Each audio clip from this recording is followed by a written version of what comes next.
With the Butt Kicker Gamer 2, what you see and what you hear is what you feel. Butt Kicker. The future is feeling.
Hello everybody and welcome to Thursday nights here in the PRL. It's open wheel night, the Formula D and Formula C series here for round 6. First of all, at Watkins Glen for the Formula D series here this evening. My name's Ewan Leary, I'm alongside Derek Watson here for the night's racing. 35 minutes of racing coming up firstly in the Formula D series. Great to be alongside you for this one, Derek. Round 6 of the season. We've crossed the halfway mark now and we're heading for that finale in what is still a very exciting championship. Here it is, Watkins Glen, end of October.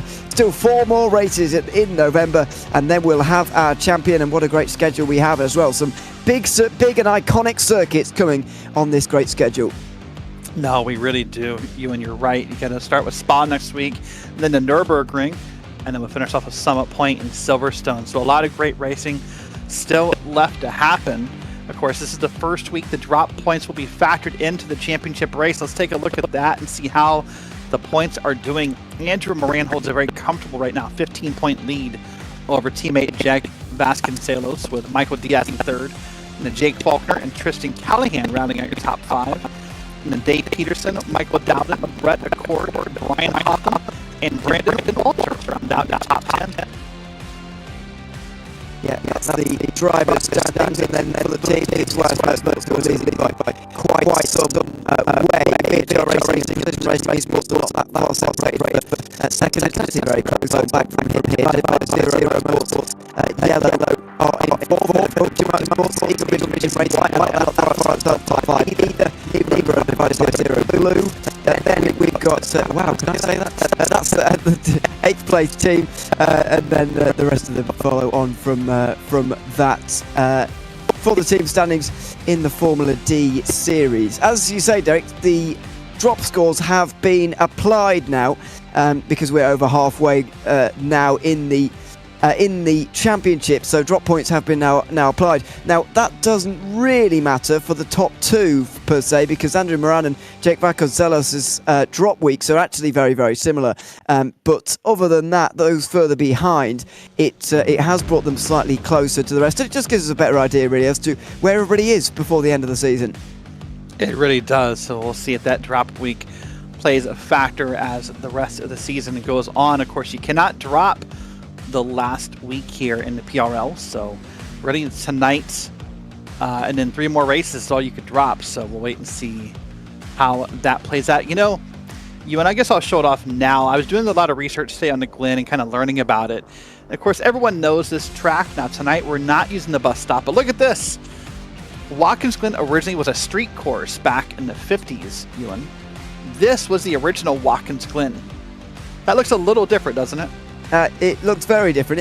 You showed me that. Well, I got that screenshot earlier on. and I got absolutely no context at all. So I'm glad I've got it now. And yeah, it's safe to say it does look very different to what it does today. But you can sort of see that street circuit kind of feel at the start finish, just after the start finish line, and just before it as well. The first and last corners, very right angled, like a street. So over here on the left, you got, I guess, the schoolhouse, the stone bridge, the willows, hollow, like a little eagle's beak over there. That's what you got. Yeah,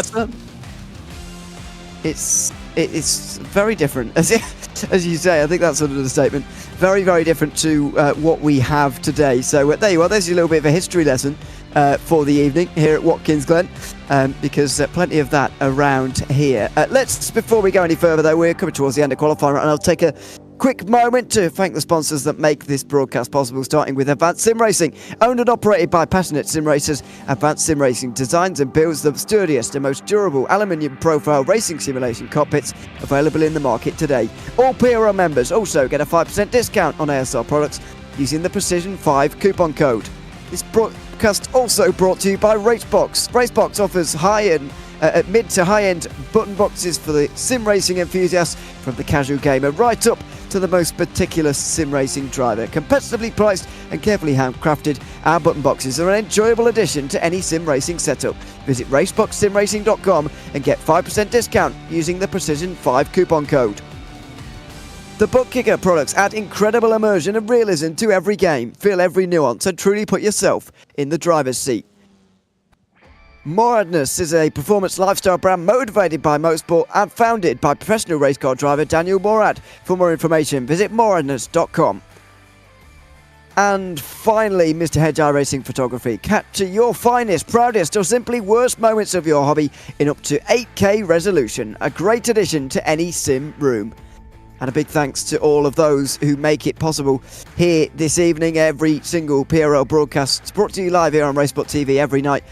Well, most nights anyway. Sunday to Thursday, we have PRL racing here for you live. And tonight, it's about the open wheels. And we're very excited about this one. Derek, I've got to say, well, I am, especially the first race. I'm not a massive fan of VAR, I've got to be honest with you, for the Formula C series. That's coming up later, so I can push that to the back of my mind for the moment. But I am a fan of Watkins Glen, especially in this layout. The racing around here is surely going to be fantastic because the slipstream is going to be so important. It's going to stay close for the majority of this race, surely. Yeah, we'll talk about some quotes from individual drivers later, but as I was doing some pre-race interviews today, that was the common consistency. Everyone's talking about the draft and how you have to stay in the draft. But the other comment about the draft we sort of got tonight was about how the dirty air plays on these cars. So you can't get too close in the draft. It's got to be just the right touch. We're going to watch Jake Vasconcelos here, currently on P7 with that 145.545 coming through the portions of the boot section of the track here. Got a little up in the curbs there. That may cost him a second or two. So now we're going to get wide here into this slow corner. And this will put him back onto what we call the short course. And now he'll come into the last couple of corners. Jake Faulkner just took the pole though, Ewan. That's a 145.238. So that gives you an idea just how close these cars are, as here we go with Vasconcelos out of turn number 11. Yeah, second in the championship at the moment is Vasconcelos with no wins to his name, but consistency reigning supreme for him. He goes quicker, I think. Yes, he's 7,000ths off pole. It's getting so close for the front of this of these standings. Jake Faulkner now on top, as you say. He's not taken a pole yet this season. Maybe today will be the day.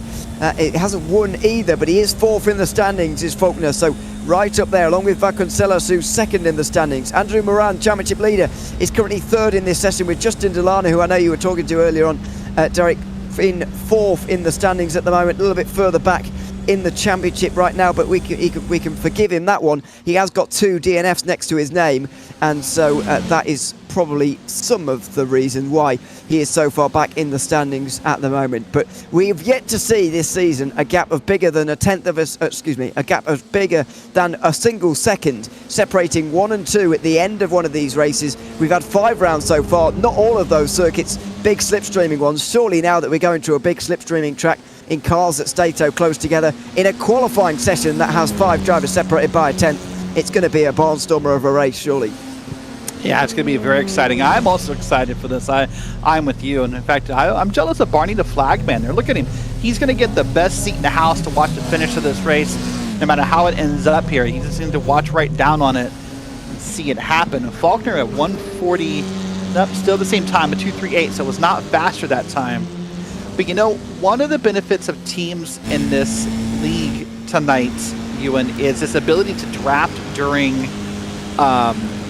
qualifying, which is what's happening. If we go back to, I think, Sean Duhamel and others, you'll see even all the teams are drafting together right now. There he is. And him and his teammate have been kind of swapping back and forth every lap so that they can get the best slipstream here. Very, That's Dave Peterson behind him. yes, it's teammates working together at the moment. Sean Duhamel 11th in the standings at the moment. That's VHR Racing, by the way. Yeah, Dave Peterson just in behind. Donald Olsen is also part of the VHR Racing team, by the way. So they are all going to be in the similar liveries, of course. They seem to be slow here at the moment. I think they're setting up for one final lap here, seeing if they can get any closer to that top 10 maybe for Peterson. Although if Peterson gets there, then Duhamel will be out, because the 6:17 is in 10th at the moment as we cross the line with just under a minute to go. Of course, this qualifying session works a little differently. We are, as far as we're aware anyway, the time will tick on after we have the checkered flag. We will continue to see laps here, and anyone on a lap right now will be able to complete it when the checkered flag waves in about half a minute's time. Yeah, so for a lot of these drivers, like these drivers right here, Peterson and Duhamel and the driver behind them, they are on their last run. They will not get back around here to get another lap started. So whatever they do here is what they're going to do. And it almost looks more like Peterson's dragging that car behind him. Now, this is one of the big differences tonight. We're talked about. There's no bus stop chicane tonight. Those guys are going to go all the way down that back straight into the outer loop or the carousel or whatever name you want to give for it. And that's where they're going to race up into the boots. Yeah, it's, well, yeah, I would say officially called the outer loop, but the carousel works fine for me. And that's where we're going to be seeing a lot of the action today. Even without that big stopping towards the bus stop chicane, it's arguably going to be better for racing because of the more wide open nature of that turn. Now, Evan Smoger here, I'm not sure if he's being held up now. I know he will have been benefiting from slipstream a few moments ago from Duhamel and Peterson just in front, but just wonder whether he's being held back now slightly in the end of the lap through the boot section, which is what we call this extension to the Watkins Glen layout when we use this Grand Prix circuit. It's not like the NASCAR layout at all. It's a bit more technical than that, but it does still have the same tendencies in terms of straight line speed being important, and slipstream as well, and even a bit of defence into the final corner there from Duhamel, who will maybe land himself in a bit of trouble for that. Surely Evan Smoger will not be able to improve here as he goes over the line. Well, it's not a bad time, even despite all that. He does actually improve. That's very impressive, but surely he was held up there on that lap. Yeah, I was thinking the same thing about being held up. Dave Peterson, by the way, fell way down there, down to P15 in that last run. So he is the one of that group who did not do that well. This is Faulkner here, is going to come back around and try to set a better time here on the last run. It was already a 1:45.238, and nope, about a tenth of a second off of that. Here's Tristan Callahan. He's one of the drivers this year, or this season in PRL, who's doing double duty. He races F4s on Thursday nights and then goes and does the Cup Series on Sundays. Oh, he's just backed out. He has backed out. It's not like they're at similar series to do either, is it? I mean, I know you can't do Formula D and Formula C. That's not possible. But even so, you maybe expect it to be another road series. But like an LMP2 or something, right? Yeah, exactly. Yeah, LMP2 is probably a good shout, to be fair, in terms of comparison to these. Or the LMP2 is probably be a good deal quicker around here. But yeah, in terms of driving comparison, probably a good shout. But no. Fair play to him as well. He'll be in this grid that we're about to see, lining up 6th. And so he'll be up towards the front for that. So qualifying just coming towards a close.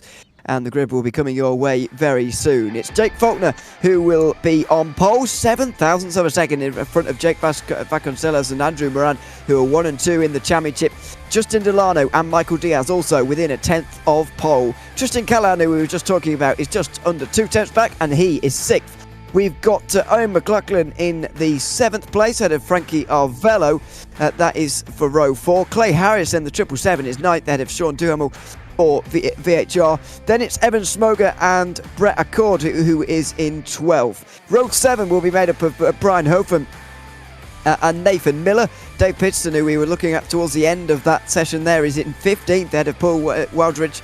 Then it's Brandon Walter and Jason Arensberg rounding out row 9. To round out the top 20, Barry Cochrane and Donald Olsen are in those positions. Tyler Gore and David Herbert on the next row ahead of Kevin McPherson and Matthew Bellavance. And then it's Austin Harris to round out the 25 drivers on the grid. I know you can't see them all. That is because they did not set times, the bottom 3 of those. But Kevin McPherson, Matthew Bellavance and Austin Harris should be at the back there of the field. They'll be in the bottom 3 places off of the start. Not long until we go racing then. It's going to be a very, very interesting one, and possibly a long time until we find out the name of this race winner. Surely it's going to be a close one and a nail-biter to the end. Yep, very exciting. As we get a camera on the grid here, we'll see we're about to go green lights any second. In fact, the green is out, and here we go, Ewan. We are green at the Glen.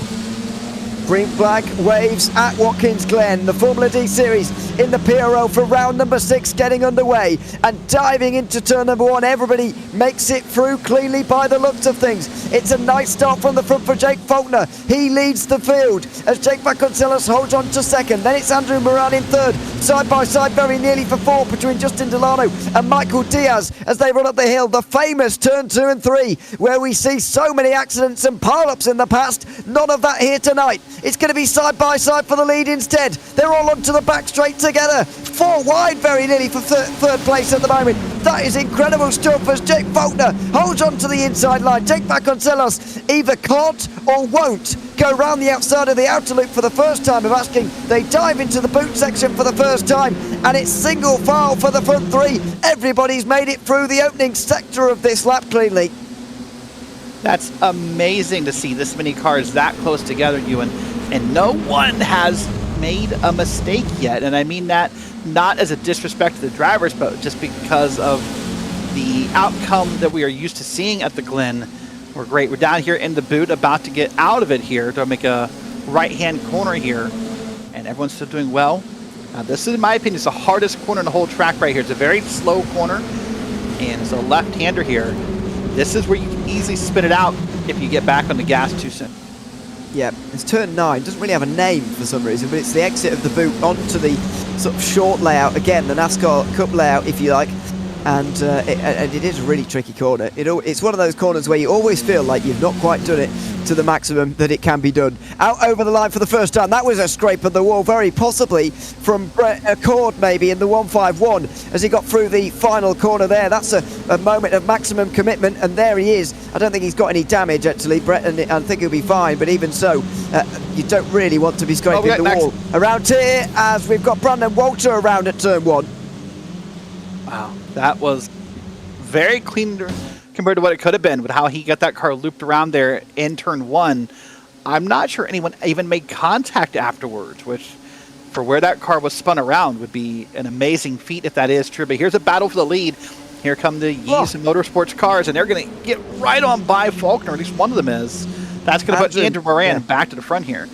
Andrew Moran straight through and into the lead ahead of Jake Faulkner. Jake Vasconcelos will have to stay in third. Then it's Michael Diaz, then Justin Delano to round out the top 5. But this is going to be the story of the race, surely. That was a 3-wide moment into the outer loop, and it's not the last time we're going to see that. I mean, it's only lap 2, for goodness sake. What are we going to see on the final lap? Yeah, with no bus stop there to slow these cars down, it's going to lead to a lot of fast-paced racing. Here's that incident in turn 1. And he just got loose on his own, I think. But look at it, no one hit him amazingly. So everyone will keep running. That was an impressive moment to see that clean of an incident right there out of that corner. Yeah, we've only seen one driver so far down pit lane. That was Kevin McPherson, who started from pit lane, I think. So that's why he's been down there so far. But other than that, everyone has stayed out on the circuit. No damage to anybody, at least in the early moments of this one. But at the end of lap 2, Andrew Moran now leads all over again. He was, of course, the championship leader at the start of the day by 15 points. 2 race wins so far to his name so far this season, to go along with the 2 that Michael Diaz has got, and the 1 for Michael Dowden as well.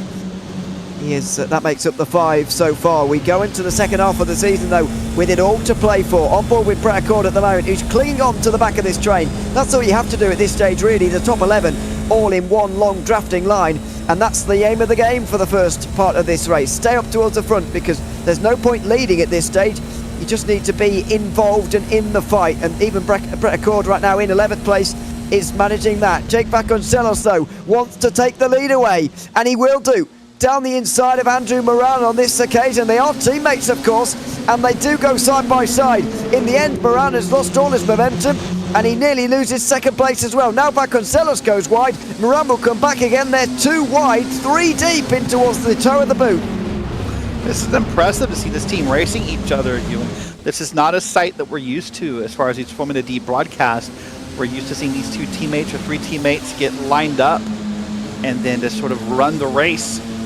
But right now, this is pretty tight here. Miranda's still fighting to stay in second. He's side by side through that corner. And now back into turn 9. This is what we talked about. This is the left-hander that's kind of slow. And that Diaz, pardon me, is going to get up there and lead. Diaz, and he's... Oh, hold on. Oh, no. Clay Harris. Nice, Clay Harris.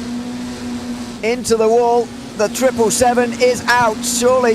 And that'll be a return back to pit lane. 3 wheels on his wagon. Kevin McPherson, by the way, is out of the race, and I'd imagine Clay Harris will join him very, very shortly. We've got our first victim of that exit of turn 9 you were talking about. You know, you mentioned it earlier on. Getting on the power there too early is dangerous, and that's exactly why. That's exactly why. I was going to say, there is no... this is not unfamiliar to see Michael Diaz right here mixed up with the Yeast Motorsports cars. There's been some history here, some small bumps in contact, nothing of any real significance per se, but these guys seem to find a way to bump each other and make some contact, it seems, every race, and they're lined up for it right now. They are.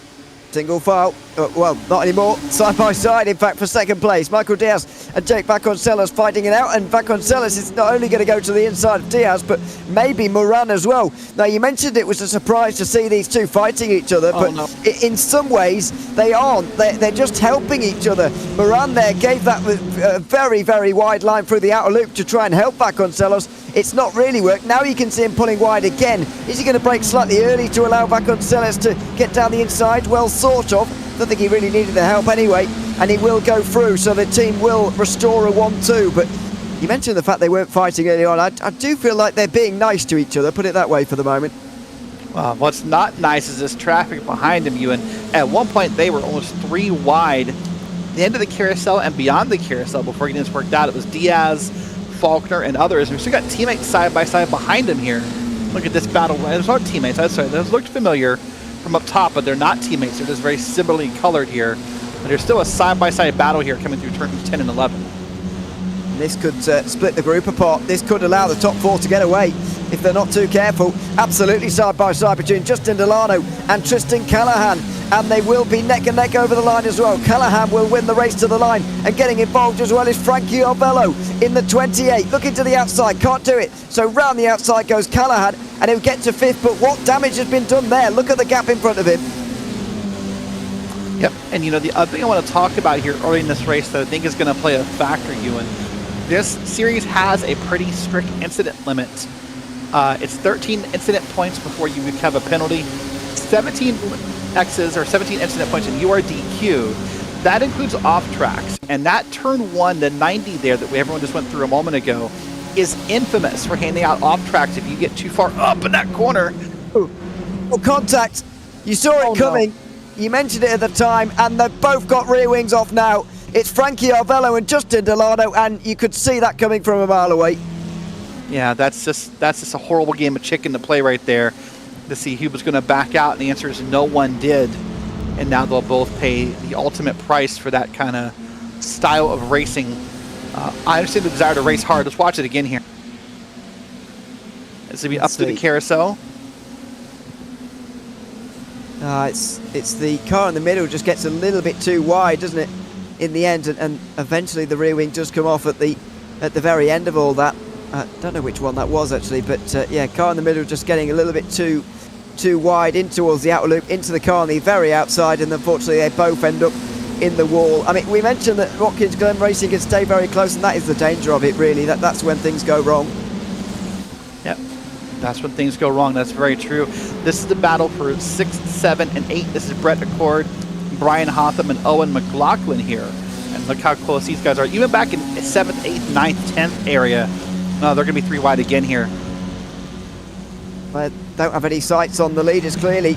This is all for 6th place, and they're perfectly happy to fight over it as well. That was very wide from Owen McLaughlin, I think it was. And so he'll be passed by Peterson, who's making good progress so far. And he'll join up with Sean Duhamel as well, who he was joined up with in qualifying, of course. Now they'll weave around a little bit and look for the slipstream. Duhamel's going backwards here. Smoger's going to get through, and Peterson is going to either attack his teammate or stay behind, and the answer is the latter. They will all look to the racing line, although Duhamel continues to defend from his teammate anyway, with a defensive line on the way into the outer loop. Not sure whether he's trying to usher his teammate through or not. Maybe he is. He leaves the inside open on the way in towards the boot section, and so the two exchange places. But it's a decent start for Dave Peterson, already inside the top 10 within 10 minutes. Yeah, that's a great run for him, seeing as how we saw he fell to 15th there at the end of qualifying. But look at this left side of your screen and look at the gap that has already formed with Vasconcelos, Faulkner, Moran, and Diaz willing to draft. They're now, over 2 seconds ahead, or almost a little over 2 seconds ahead, pardon me, of the rest of the field here. Now we need to have Callahan, Hotham, Accord, these guys get in line. It's almost like we're doing like a NASCAR Talladega or Daytona race. If you want to be competitive here, you need to get in line and make things happen.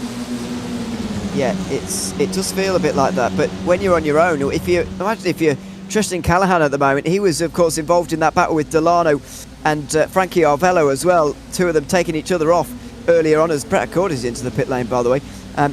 Imagine what you're in his situation at the moment. There's just not a lot you can do. There's a 2.5 second gap behind and a 2.5 second gap in front, and he can't close either of them at the moment because he hasn't got anyone to work with at the moment, and surely the 4 leaders are just going to stay away from him as they fight down the back straight now as well.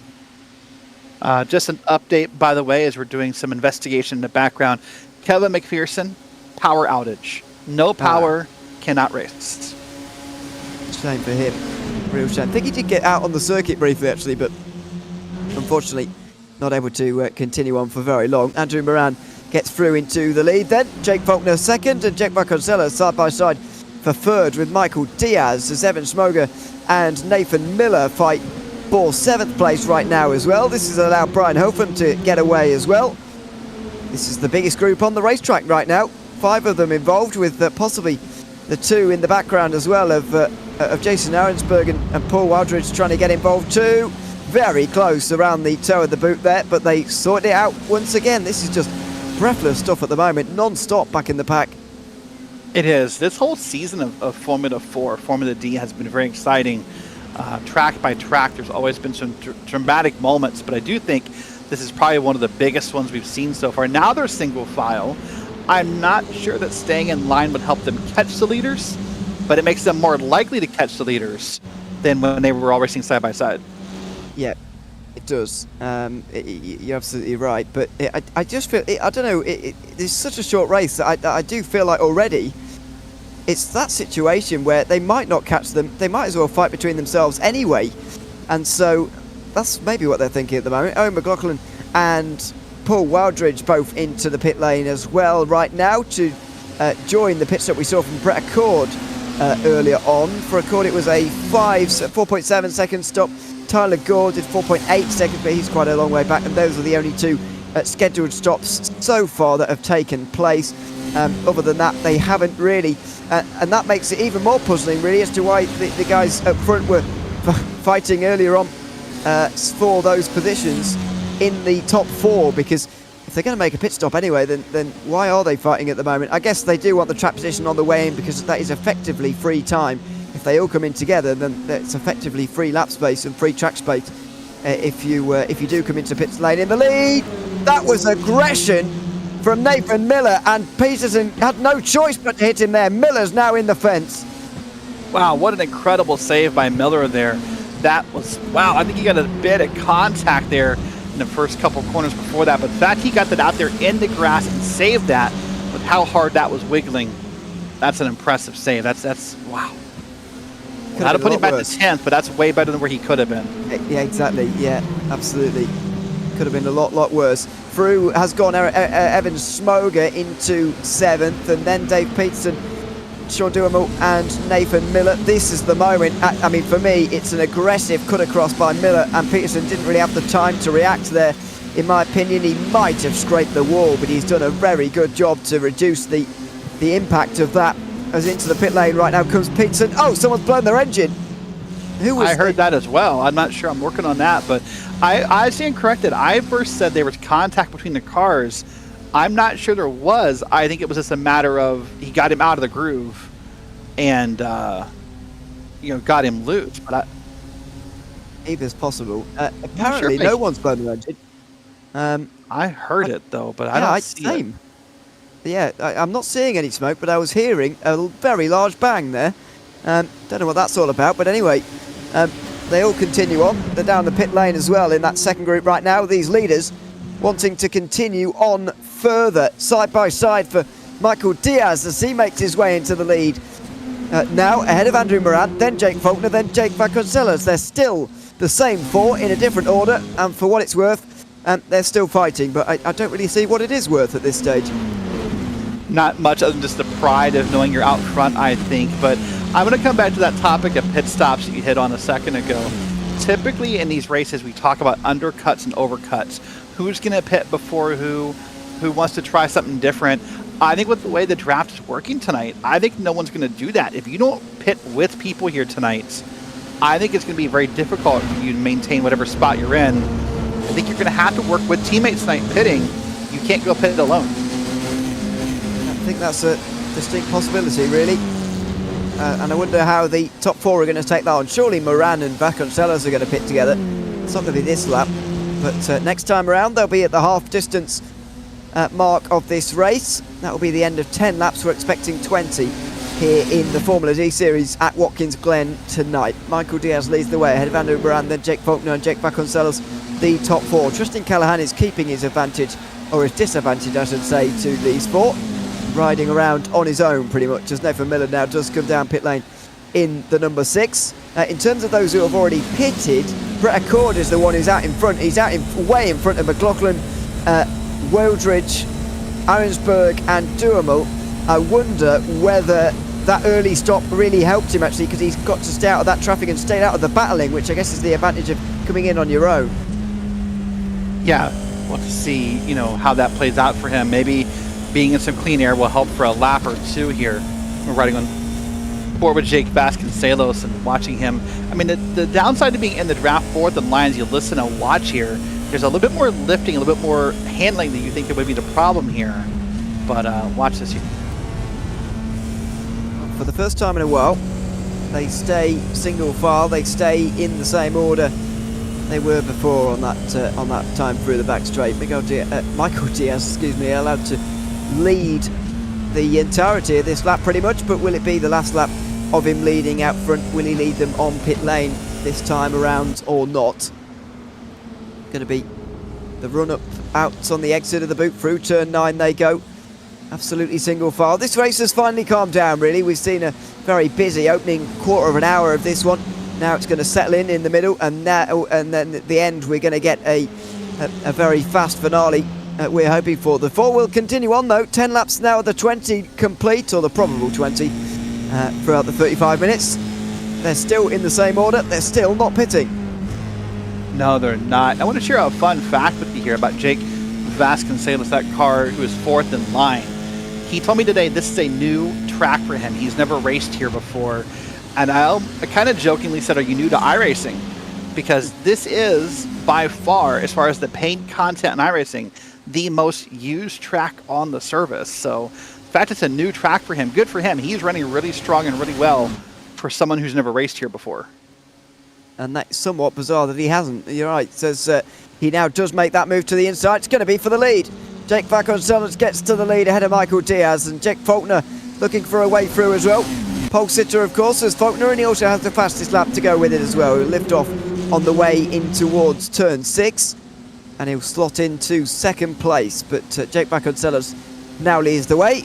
Maybe today is going to be the day he takes the first win of the season Faulkner has never taken pole, never taken fastest lap either. He might well break both of those here tonight.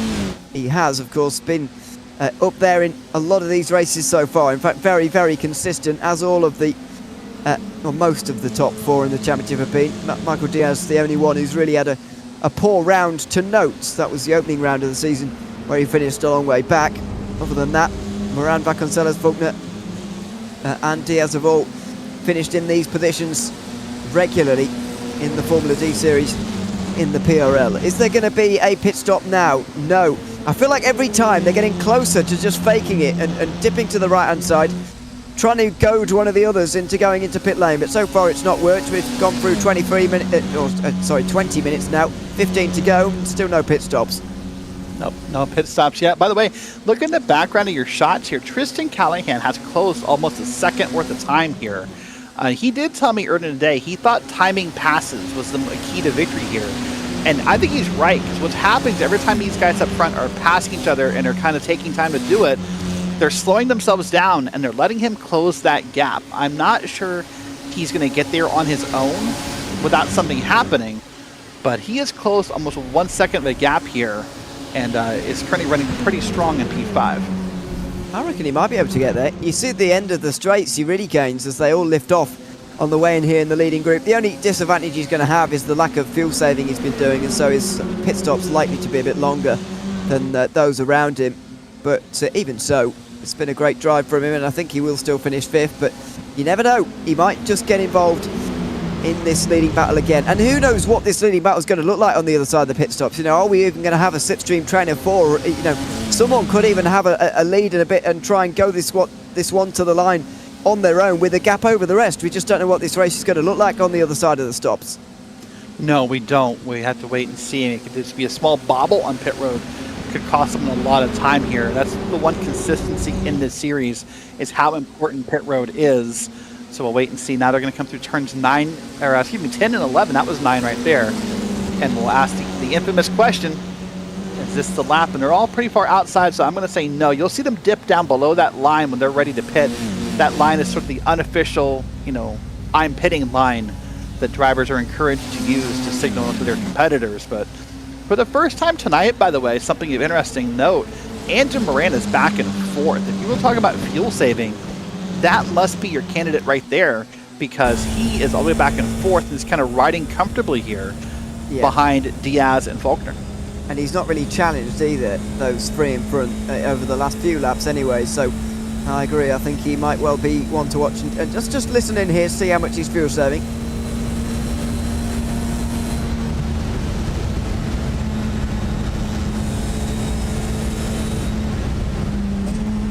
I think there's the answer. That's a good amount. Yeah, that's every time he's off the gas here. You can even see it on the RPM lights on his wheel display there. That was a lot of lifting. We're not even in the carousel yet. Yeah, he wasn't even at the bus stop yet, and he was. I know we're not doing the bus stop, but it's a good reference point on the back straight there, and he was, you know, fully off the throttle there, really saving. And maybe that's why they put Vasconcelos to the front as well. Let's get Vasconcelos to string this group along, keep Callahan at distance, but also it can give Moran the chance to really fuel save. Now the disadvantage with that, of course, is that Diaz and Faulkner will be just as inclined to fuel save as well. But it just seemed like they're working together somewhat. We said about it earlier on. While they are fighting each other a little bit more than maybe we were expecting at the start of the day, they are still working together, even despite this slightly fluid situation at the front of the race. Yeah, definitely so. That feels exactly familiar there. You know, this track has a lot of history. I just heard a pitting call, and I didn't see who it was. We'll wait and see who that's going to be. Is it going to be... It's going to be Ease Motorsports. So Vasconcelos and Moran are coming, and they left Faulkner and Diaz out on their own. And they called that at the last minute on purpose, Ewan.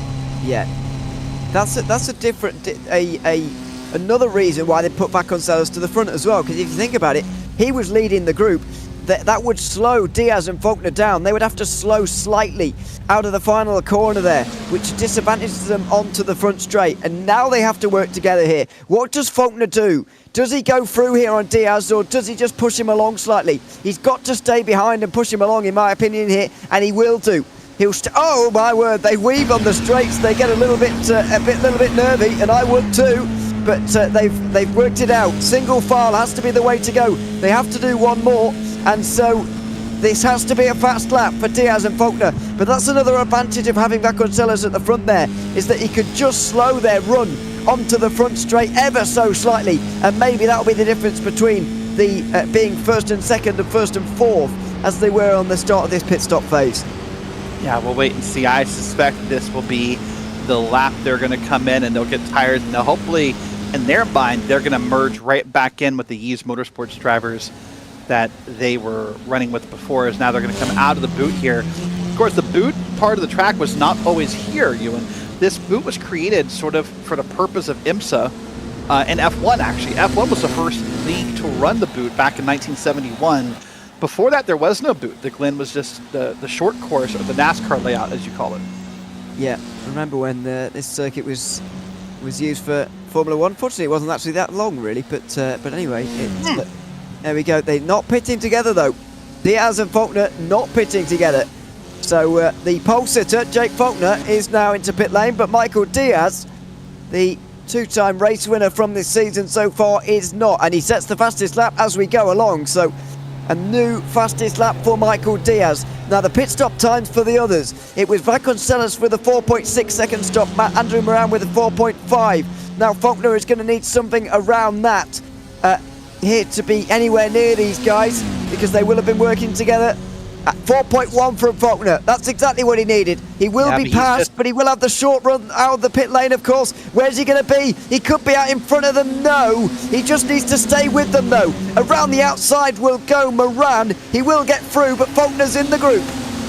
That's a good run. I didn't think he was going to maintain that, but you're right. That exit of pit road being so short and it throwing you right into the mix is going to matter here, and he's going to be right there with them as they're side by side. And they'll wait to see if they can work this out. And that had to have been a clear miscommunication between Diaz and Faulkner. I can't understand a reason why Diaz would be out here longer, on purpose at least. But we'll wait to see how this plays out.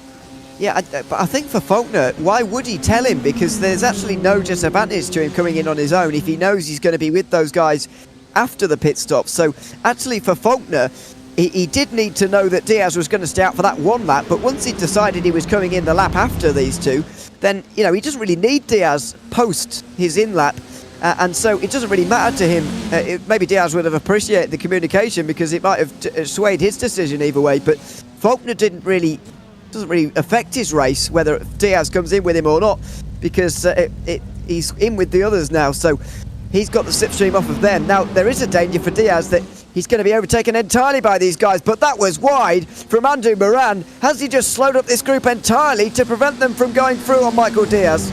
He might. Diaz and Callahan are currently on pit road, and this is going to be tight because Diaz just hit his box right there towards the front of pit road, and Callahan right behind him.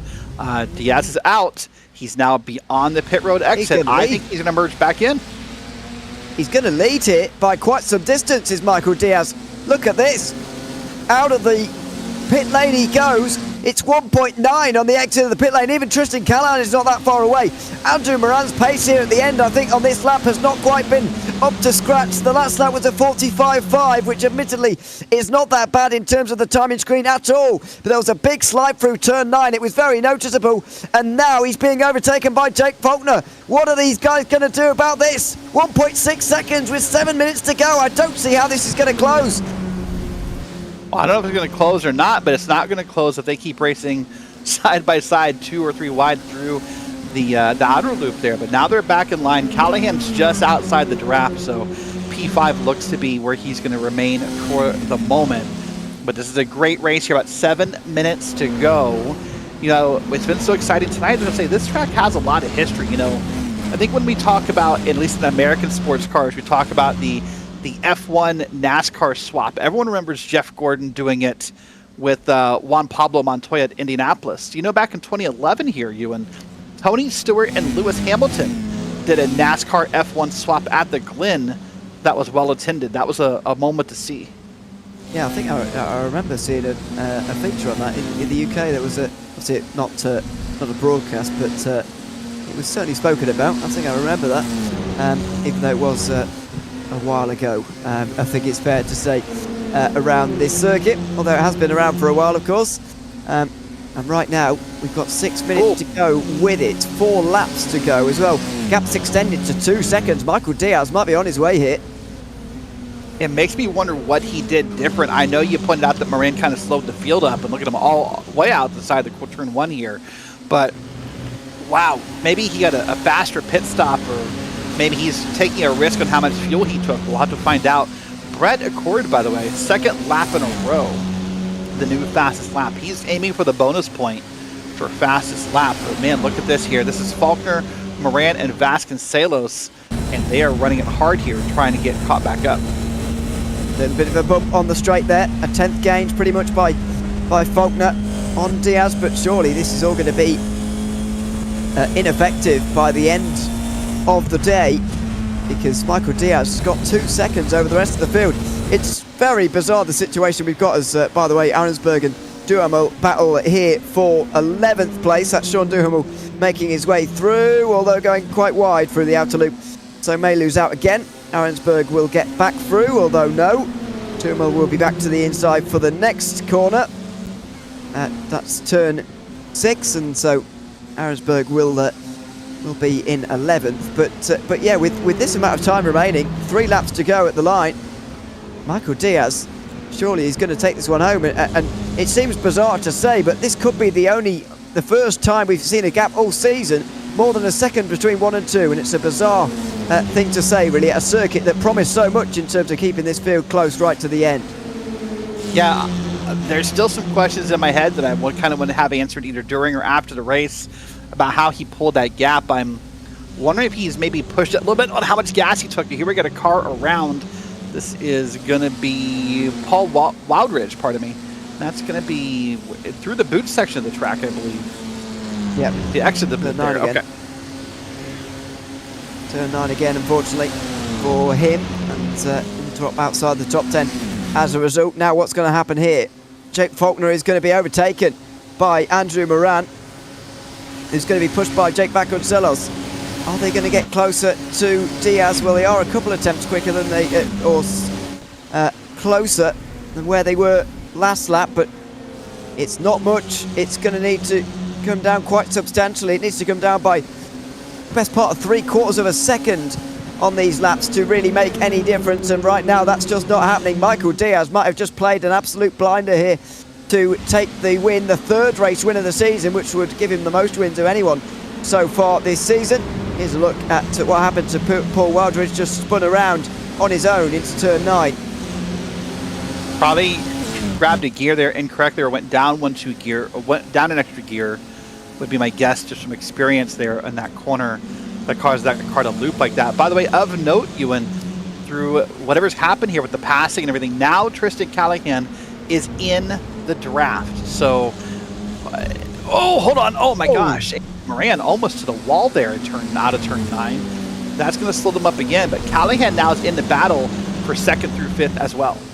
It's a battle for 2nd as well. It's not going to be a battle for the win. The gap's now 2.5 seconds. Andrew Moran making another mistake through turn 9, and that's the second one we've seen from him in the last 15 minutes or so. Clearly not quite as comfortable around this circuit as maybe he would like. Came in today with 15 points over Vasconcelos and 19 over Diaz. That gap is going to come down, of course, and he will be probably leading by double figures still, but probably not much more than that by the end of the day. He's going to take a little bit of a hit in the championship as a result of this one. There he is, going a little bit wide, and as I mentioned, he's already had trouble with that corner in the last 15 minutes.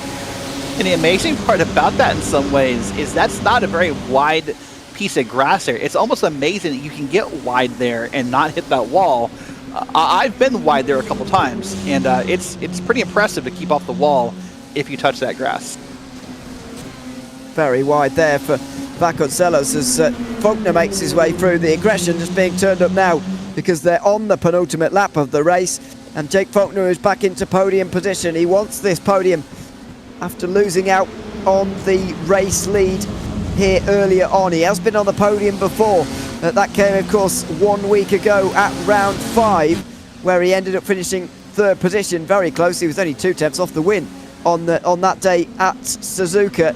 Now it's going to be a harder fought battle for that 3rd position, because he did have a couple of seconds behind him on that particular day. Now he's got a big battle on his hands for this one. Just over a minute to go, so there'll be a lap to go. One more lap for Michael Diaz to consolidate this advantage, and as long as he's put fuel in for that lap, he should be fine.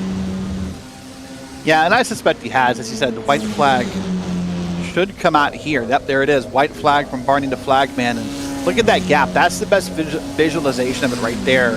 The gap to first and second, as you can see it from the spot or from the official stand. But wow, I'm just stunned at how much this gap opened after that pit road. Andrew Moran finally got the fastest lap of the race. It's almost amazing to me with how he's taking those corners, and also that he's the front car of the draft, that he's the one that got the fastest lap. It is somewhat typically bizarre, in a sorry to cut you off, but typically in a draft, the drivers second, third, or fourth in line pulled a faster time. Well, sometimes these things just don't make much sense, really, and that is certainly an occasion where it doesn't. Now Jake Faulkner goes to the outside. Will that be his undoing, though? Because Jake Vasconcelos could find his way through on it very soon, but no! Faulkner goes round the outside of the outer loop. That was a great move. He attempted with bravery, really, because he could have easily been overtaken by both Wyers Motorsport cars, but no, he got through. Moran now goes wide, and he's in the grass again. In the grass again through turn 6. In fact, Vasconcelos goes through now. That's going to probably definitely put, I would think, out of a podium. Probably put it back to fourth, still not fifth. Callahan's having a hard time, but now Callahan's going to make the move here in what I believe is turn 9 here. Or 8, pardon me. This is going to be 8. Callahan's on the outside for 8, but now he'll be on the inside of 9 here on the last lap. Oh, very close. Callahan should have this, though, up into turn 9. It's a long way around the outside there. Moran's going to try and go for the cutback, but the championship leader could be finishing down in 5th here today. Looking back to the inside again through the penultimate turn. It's very close between them.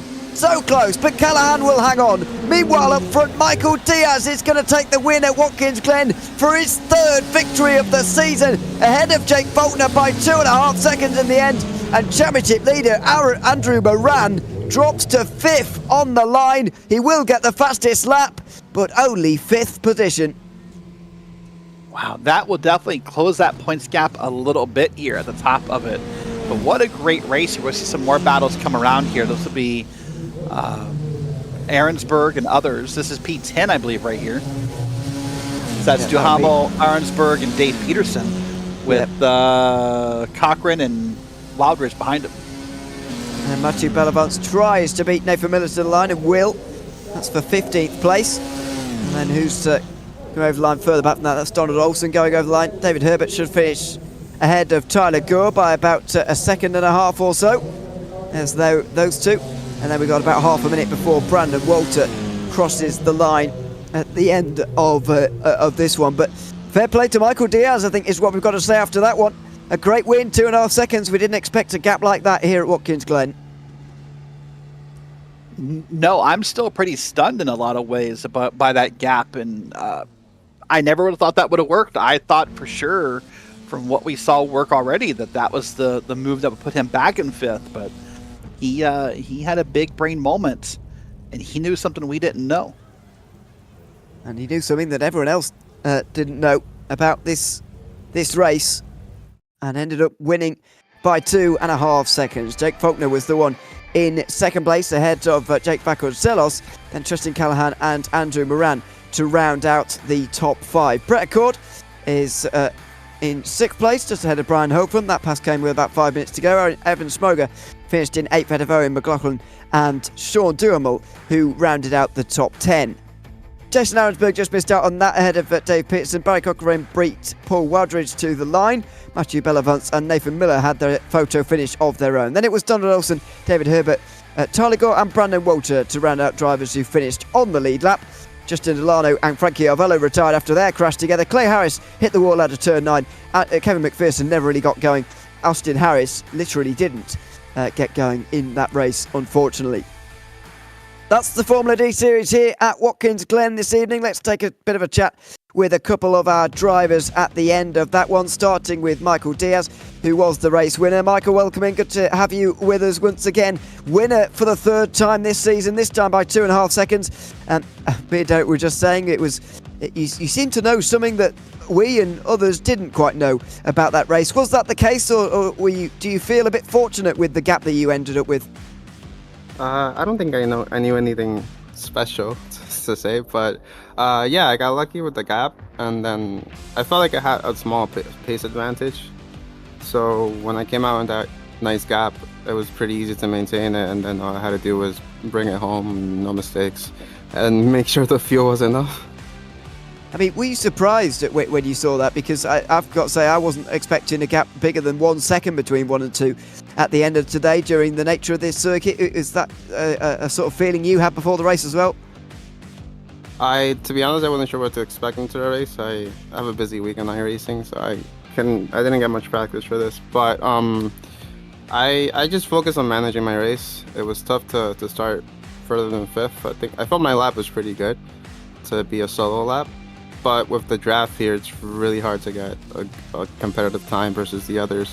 So I felt fortunate to have a clean start and then just manage my race in the draft and managed to get a little gap, and you know the rest.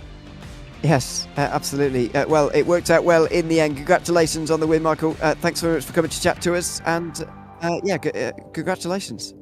Yeah, thanks guys for the broadcast as always. Shout out to my team, and Frankie had a tough race today, but I know he'll be ready for the next one. And shout out to Jake for the podium. I'm really happy for him. Yeah, it's a great day for them. So, totally. Thanks very much for joining us, Michael. Congratulations on the win here tonight at Watkins Glen. Now, of course, second place. Jake Faulkner took the pole position and eventually second, and he's standing by with Derek Watson now. Jake, what a night you had. You took the pole. You finished second. You were up in the draft battle all night long. How did that feel? Felt good, yeah. Pace was good tonight. Watkins Glen is one of my favorite tracks, so I didn't have to do much practice either to get it done. This felt like a very different race than we typically see at the Glen, where it felt all about the draft and the momentum. But somehow Michael Diaz got away from you guys. What do you think happened there? Yeah, definitely. I think he, during that first stint, he was saving a lot of fuel, and I guess I should have stayed out with him. I regret not staying out then, because then I would have came out as well. I think I overfueled a little bit, so maybe I could have had that gap as well, but it was insane how, and we tried our best with Andrew and Jake to try and catch back up to him, but it just wasn't working. Well, let me tell you, what a great race it was to watch from up here. I appreciate that. So next week, though, is Spa. Are you as familiar with Spa as you are the Glen? I am actually. It's probably one of my second favorite in the F4. I went from like 2K to 4K I rating in a week there, so I'm pretty in love with that track in the F4 car. So hopefully it should be a good one. Nice. Well, we look forward to seeing you next week. Good luck, or not good luck. You're already done. Good job tonight at P2. Yep. Thanks. All right, that's Jake Faulkner, driver of the 54 machine. He finished second tonight, Ewan. Yep, just ahead of Jake Vasconcelos as well. All the Jakes on the podium tonight, and he joins us now as well. Welcome in, Jake. Good to have you alongside us as well. Third place for you here tonight alongside the others. Just tell us about that battle towards the end there and your attempts to catch Michael Diaz. Couldn't quite do it in the end, but how were the final laps there fighting for those podium places? Yeah, that was fun. Yeah, Diaz pulled a good gap on those last couple laps there and had a really good out lap, so just couldn't catch him there, didn't have enough time. Not quite, but in the end it is still a podium for you. What was the sort of game plan going into today's race between yourself and Andrew, really? Because obviously there was a lot of battling going on early on in the race. It was very similar to what we had towards the end as well. Was there a particular game plan at the start? Yeah, we're definitely trying to work together. Our other teammate Kevin had some issues right before the race, so he didn't make it in the front with us, and so that kind of hurt us a bit. But yeah, we're just trying to give each other turns back and forth, not burn the tires too much, and yeah, just couldn't quite keep it up at the end. Well, still a podium for you tonight, Jake. Congratulations on that, and thanks very much for chatting to us as well. Cool, thanks. Thanks very much, Jake Vasconcelos there. Third place here tonight in the Formula D Series. And that is just about going to do it for the Formula D Series here tonight at Watkins Glen. Next time out, we'll be at Spa for that series. And I very much hope you'll join us for it. It's same time, same place next week, 8:30 ET. And so make sure you tune in again here on RaceSpotTV for that. For now, though, we are not quite done. We are travelling to a different part of the United States now, and to the Virginia International Raceway, because it's time for the Formula C Series here on Open Wheel Night in the Precision Racing League. It is the slightly faster of the two series we have, and using these Formula C Series cars, we will be ready to go racing in a very different part of of America, I think it's fair to say, Derek. Not necessarily in terms of geography. It looks fairly similar to me, but I'm sure you can tell me different. What I'm really on about is the different nature of the circuit. This is, well, it couldn't be more different to Watkins Glen. You're right. Circuit-wise, it's a very different track. It's laid out very different, a little bit more complex, definitely more corners. But location-wise, not that far apart compared to most trips we make between Formula D and Formula C. This is probably, I would have to map it out, but maybe only, I don't know, a 6-7 hour drive apart between these two tracks. So we'll wait and see here. Of course, it's a very iconic track here, one that was recently made free across the iRacing service. So a lot of the drivers are getting more looks at it since it is a free circuit. But here we are, Virginia International Raceway. But let's take a look at the schedule for this series, as we're now up into week 6. Next week we'll go to Montreal, and then we'll do Sebring, Belle Isle, and we'll now go to Watkins Glen, the boot for the Formula C's. And the difference, Ewan, they're going to use the bus stop in the Formula C race.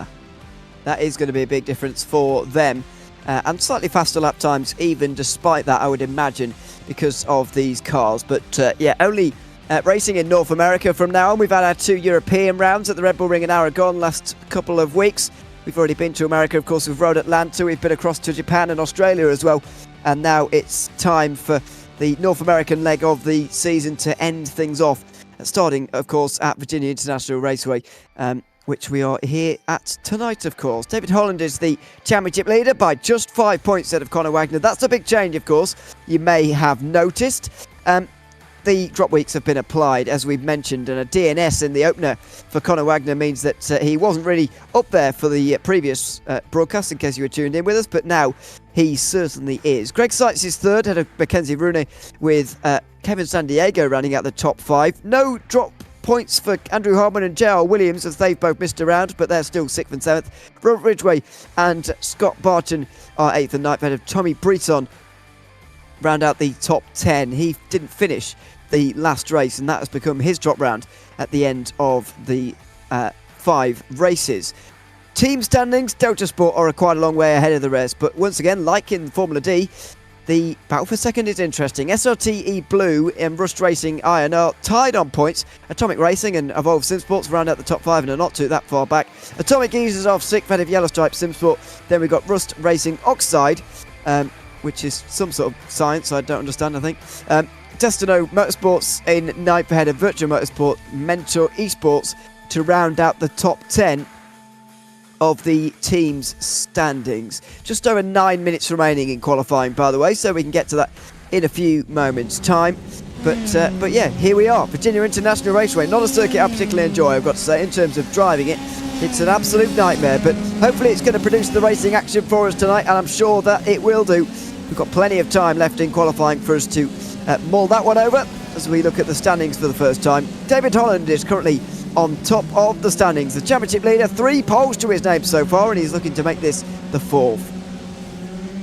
Yeah, he is looking to make this in 4th. By the way, I did some research there while you were going through the points. I was pretty close, 8.5 hours apart via driving. 500 miles is the distance between the two tracks. So about 8.5 hours you could be from one track to the other if you wanted to. I love how you said it's not that far of a drive, by the way, as if that's not the entire length of the country I've lived in my entire life. But anyway, that's another discussion for another day. In American geography, that's a close drive, right? Like that's. Oh yeah. I mean, I'm further. It would take me longer to drive to go see the Disney park than it would to get from these two tracks. Yes. I'm guessing I'm a 12-hour, 13-hour drive from Disney right now. It's a very big place, America, as I've learned throughout my time at RaceSpot, I've got to say. It's quite a large place. I've noticed. Also, for those of you, I don't want any hate for saying that Watkins Glen and Virginia International Raceway look similar geographically, but that's just what it looks like to me, having never been to either of those places. I will say that my American geography is becoming famously bad. I once nearly said that Watkins Glen was in Pennsylvania. So that's. I mean, it's close. It's New York, exactly. Pennsylvania, right? It's not like you said it's in Florida. I mean, listen. In UN's defense, it's got a racetrack, it's got grass, it's got trees, a couple barriers. It looks the same, okay? Yeah, it's gently not quite pan flat, but gently rising, nothing too steep. And yeah, it's I don't know. It just looks similar to me, but that's just my lack of knowledge more than anything else. We're on board with Robert Ridgway at the moment, who I know for myself does a lot of Formula 3 racing, because I commentate on him every week in another series, and he's nudging the top 10 here. Just needs a single thousandth of a second to get over Adam Kolsar here. They're on exactly the same time for somehow tied for 10th place at the moment, and so we'll see if Robert Ridgway can improve here. You'd imagine, and I think that he will do here, and he'll jump up the order slightly, even get a hint of a slipstream towards the line. Yeah, with how big this track is and how many curves and corners there are, the slipstream will not matter as much here at VIR as it did at Watkins Glen. Oh, there's Kevin San Diego. We found him. Some people don't know where in the world he is. Well, he's right there. There are 20 corners at this track, even, so it's a little bigger. This facility is massive, though. There are so many layouts to this track. There's actually 2 layouts that can literally run simultaneously and not intersect with each other at this complex. Yeah, there is. It's a very, very big place, is Virginia International Raceway, and a very unusual track as well, I've got to say. And I do find it's exceptionally unusual in the way that it behaves. Just one of those circuits that's really hard to get a grip of if you're not in the rhythm around here, and you don't do a lot. It's one of those some tracks I would argue was Watkins Glen is one of them. Some tracks you can get away with actually not practicing that much, and as I say, I'd argue Watkins Glen is maybe one of them. This circuit is not one you can get away with not practicing very much, because it will bite, and it's not only the difficult corners, but it's the lack of forgiveness on the edges of this racetrack as well that make it so difficult. There is really no room for error anywhere around here. Yep, so now we're on board with Andrew Hardman here, currently in P5 of 139.211. It's going to make that right-hander there. So yeah, this track is very difficult. It has a lot of corner names, so it's also difficult from that commentator side. It's not as simple as most American tracks that are numbered. This one actually has some names to it. Well, I as a European, I advocate for that. I don't mind that at all. That's good. Gives us something a little bit to talk about. Although I will say some of them are a little bit odd, or uninvented, or uninventive. Sorry, is what I would call some of these names. But anyway, we might get into that a little bit later. Stephen Ridders is another one of those drivers I've seen quite a lot of, I've got to say. 14th place is where he sits at the moment, and he'll make his way up towards the line. Right now we're still 4 minutes to go in this qualifying session, which is 20 minutes long, of course, in its entirety. Ridders will go over the line and improve. Jumps up 2 places as a result as well, into 12th place, as opposed to Andrew Hardman, who we were on board with there, improved and didn't move anywhere. No, didn't move anywhere, unfortunately. And as you said, there's a couple of weird names we'll go through here, but here's Blake Ziti, currently running in 17th. Going to try to improve on that time. You see him running here in that beautiful number 50 machine. Yeah, Blake making his way out of Oak Tree Corner, sadly no longer there as a result of a lightning strike. In case you weren't aware, not deforestation, just an unfortunate lightning strike that took out the famous Oak Tree Corner. Admittedly, I did think it was a matter of time before someone decided it was going to be cut down anyway. But anyway, nature decided for us on that one, unfortunately, as CT goes a bit wide into the very end of the back straight there. Roller coaster, I guess we'd call it, 14 and 14A, which is what it's called. A very awkward braking zone. It would be, on a normal track, the best overtaking opportunity, but because it's so awkward on the entry, it's not actually as obvious of an overtaking chance as you might think. I have to tell you, I don't mind the numbering of corners. In fact, I know what happens, and the names I joke about being a non-American thing, but I'm down for that. But the putting numbers in turn, and yeah, this is awful. Sorry, our producers are here as well. How you get 14 and 14? 14 is 14. 14A should be 15, Ewan. I don't know how we have letters in our turn numbers. Well, I'm glad you agree. It's like when they started putting letters in maths in school. All of a sudden, you just That's when I failed. Yeah, I was out of it when as soon as you've got you're starting adding A and B. What's going on here? How do you do that? Anyway, all the people who are good and gifted at maths are shaking their heads at the moment. But anyway, anyway, I couldn't do it. Gerald Williams makes his way towards the line right now as well. We'll see if he can get into 6th place, which is probably likely for him, although it doesn't improve there. It's actually quite a big gap between 5th place and 6th place, which is kind of odd. And a bit of a random place to have a 3/10 gap, really, but it says a lot about the sort of standard of the field and maybe the fact that the top 5 are a little bit better than the rest, and maybe they'll be contesting the race win ahead of all the others. Yeah, maybe so. We'll have to wait and see. Unlike the last race where it feels like the Yeez Motorsports cars like to kind of have a plan and stay in line, Delta Sport has no problem racing each other if they get in that position. So whether it's Kevin Sandiego or his teammates, they'll race hard all race long and be happy to do so. So it's really fun to watch here. But oh, look at those hands right there on the bottom of your screen. Sandiego had a really rough corner right there. He did, and he had to overtake someone on this lap. If he improves here and sets the pole position lap, having overtaken someone, this is going to be incredible from Kevin Sandiego. And the fact that he's carried on suggests that he thinks he's got a chance here. He only needs 8 thousandths of a second, and he's got them. He's got them. Kevin Sandiego made a legitimate overtake on that lap, and he's taken pole position.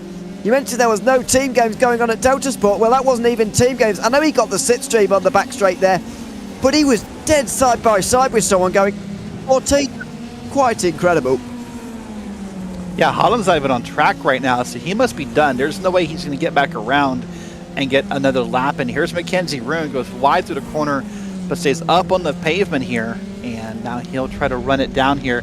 It's in the beginning of a lap here, currently on 139.132. Is his best, but he's currently P3 and wants to knock off Sandiego. Yeah, don't think he's going to be able to manage that, if I'm honest, because of the gap that is standing there, but you never know. We'll keep watching. Nevertheless, through the exceptionally committed South Bend, I've got to say a really great corner. For a circuit that has, in my opinion, quite a lot of back corners, that section there is a great one. From 7 right the way through to 10 and South Bend, it's a wonderful flowing section. And you can imagine in one of these open wheeler, low weight, high downforce cars, you can imagine that section in particular is an absolute dream to drive. Yeah, as you said, it's pretty fun to drive here. By the way, turn names here. Can we talk about, we'll come back around to it later, but 17 and 17A is known as the hog pen. If there could be a more Virginia thing to name a corner, or American thing to name a corner, Ewan, it's got to be the hog pen. Yeah, I don't know what that means, to be honest. And that is English, as well, and that's obviously I speak English as well. I don't know what that means at all, but anyway, maybe I'll have to Google it later. Maybe I won't. Anyway, just a big jump up there, by the way, from Adam Colzar, I think it was, in the 07. Their big jump up there, 39.6 from him, and he'll go to 7th in the 07 at the very end of this session. Stephen Ridders will be one of the final drivers, if not the final driver, to set his final lap time here in this session, I would imagine. We'll see if he can jump up the order here, because even a 10th of a second would send him into the top 10. Yeah, we'll wait and see. Currently, the timing here on your screen says that he's not going to be there. It currently says he's 8/10 slower. We'll see if that holds through as this comes on through. And I can hear J.R. Williams might also be out there trying to make one last run at it. 8-6 is where he went for J.R. Williams. J.R. Williams is part of that team that's really had a hard time this season. Him and Julio Palacio at one time were almost felt like the kings of this series. And they've both had really hard times up. Ridders is going to call it. That must not have been a lap he thought was worth it, so he's just going to come down pit road and call it there. Yep, that will be it. Kevin Sandiego will be on pole here for Delta Sport ahead of David Holland and Mackenzie Roon. Then it will be Greg Seitz rounding out the top 4. Andrew Harman and JR Williams will share row 3. Mark McDonald and Adam Colzar will be on row 4. Late lap from Colzar gets him up into 8th place ahead of Caleb Lehrman and Michael Broomhead. Then it's Stephen Varady and Robert Widgway on row 6. Scott Barchin is in 13th ahead of Stephen Ridders. 14th, Jeff Groff and Daniel Cranfus round out the 8th row. Then it's Brett Furman and Blake Ziti on row 9. Rounding out the top 20, Eric Dubé and Tommy Brisson. Manuel Vargas just misses out on the top 20 in 11th. He'll be alongside Richard Swindells, with Crispin Jasper and Nicholas Collender rounding out the 12th row. James Carter will be alongside Tyler Desubé on row 13, and Takeshi Kita may take the start as the 27th driver on the grid, having not set a lap in qualifying. The drivers will be getting gridded up very soon then. 26 laps for us here tonight at Virginia International Raceway, all 45 minutes. We're expecting it to be the 26 laps in all honesty. And I just wonder whether Kevin Sandiego is going to be able to hold on to this lead. What's going to happen during this race? Yep, lots of good questions to ask here about what's going to happen. And of course, these first couple laps, will be pivotal to how this race plays out. Drivers will begin to start their gridding process in just a moment here as we get ready for another standing start. One of the key elements or signature elements of the open wheel night here for the PRL. Yep, it's a very, very different prospect to almost all of the other racing. I think every single other series does do a rolling start, doesn't it? On the ovals, they certainly would do. And the multi-class night, I guess I'm going to start calling it, along with the GT3s as well, they'll have rolling starts. So it is a very different prospect to what you'll experience other nights on RaceSpotTV and the Precision Racing League, broadcasting Sunday through Saturday. Sunday through Thursday here. PRL Racing. Got more work. I got scared for a second there. Yeah, that would be scary, wouldn't it? But anyway, we are ready to go racing. 26 laps around here at the Virginia International Raceway. We're over the halfway mark in the PRL Formula C Series. And now it's time for round 6 here at VIR. We're underway with Delta Sport mobbing the front. It's Kevin Sandiego who gets off to the best start of them all. David Holland will slot into second, and Mackenzie Roode tries to hang on to third. Down the inside goes Greg Sykes. He can't get that done. Around the outside goes JR Williams. He's ahead of Andrew Hartman now for 5th place as they make their way towards NASCAR Bend for the first time. Everybody gets through the horseshoe for the first time cleanly. A bit of a slide in the midfield from David Holland, but it's all nicely done through NASCAR Bend. We're underway, clean and green for the Formula C Series until we get to turn 4. There's the contact, and it's sent a couple to the back. Not sure who that is for the moment. We'll have a look for it at the moment. It's Blake Ziti is one of them who's gone to the back, I'm afraid. What a shame for those guys, but for the rest of the field, they make it through cleanly and up through the S's for the first time. Yep, Stephen Ritters was the other one. Now we're up to the climbing S's.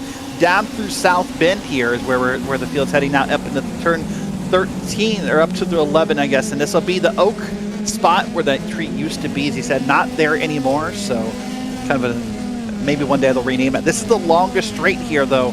This is your best passing opportunity if you can use that slipstream correctly. Yeah, it certainly is. Up through the back straight they go and inch towards turn 14, side by side. A bit further back between JR Williams and Andrew Hartman. There they go. JR Williams took that 5th place off the start, and Hartman takes it back off of the end of the opening lap of 26 here this evening. Andrew Hartman through into 5th position now, ahead of JR Williams. Then it's Adam Colzar, Mark McDonald, Caleb Lehrman and Michael Broomhead round up the top 10. The opening lap complete. I think it's safe to say Kevin Sandiego has got off to a dream start ahead of his two teammates, David Holland and Mackenzie Roode, fighting towards turn 1. Yeah, Mackenzie Roode just came up into P2 around David Holland, and now here they go up through the horseshoe. This is turn 1, and now they'll head out through turns 2, 3. As in, this is the NASCAR Bend, named after some really unsuccessful NASCAR testing here back in the 60s, and I think the name was sort of given as sort of a jab at Richard Petty and the others who had a very hard time getting through those corners. Cool. And Mark McDonald gets through on Adam Colzar in towards those corners as well. That was turn 4, left hook, and we're maybe seeing a few of those a little bit later on. Caleb Lehrman is going to be under a lot of pressure from Michael Broomhead now, side by side into the S's. Surely not between these two. Oh, very nearly. Broomhead decides to back out eventually, realising that he was going to fall away there anyway. But goodness me, that was close between the two of them. Over the top of the hill they go at South Bend as well. That was close. This is where the battles are going to be once again. It's going to be in the midfield. The guys at the front, Kevin San Diego is out front and he's not fighting with anyone. In the midfield though, from 5th place on back, it is great stuff and lots of battling going on. Lots of battling going on indeed. You know, one thing that sticks out to me about this track with these two straightaways here between, I guess, 13 and 14 and then up through the front straight. So, Caleb Lermont. Lermont's the one off the road, I'm afraid. It was Adam Colzar who made contact with. There goes Lermont through the grass.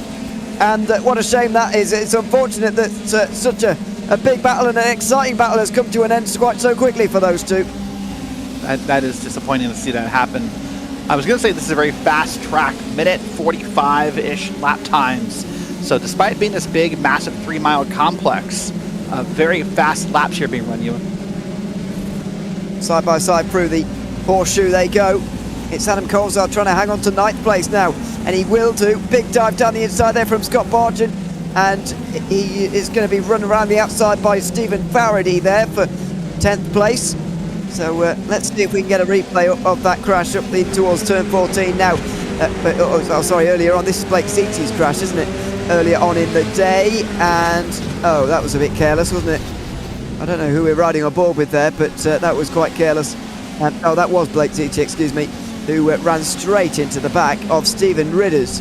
It was in front of us there, and off the road goes Stephen Faraday, by the way, into South Bend. He's back on again. But unfortunately, those two further back, Derek couldn't get back on again.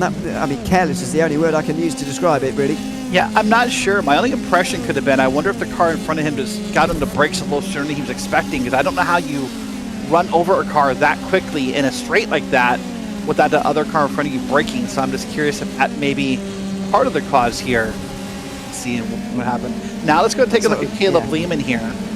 Let's have a look. It's a difficult one to call from that angle, that's different. Really? That was somewhere like a pit maneuver. Yeah, that's different. Yeah, looked a little bit like it from that angle.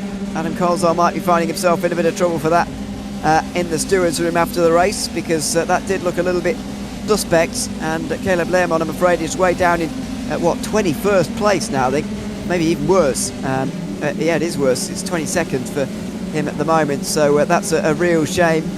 But as I said earlier, it's a difficult braking zone, and when you've got a big back straight there leading on to such a difficult section, I mean, those things are bound to happen, really.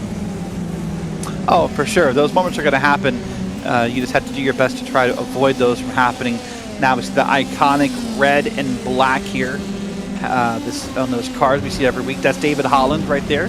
This is Mackenzie Roon, Holland, and Greg Seitz here. This is 2, 3, and 4 that we're taking a look at.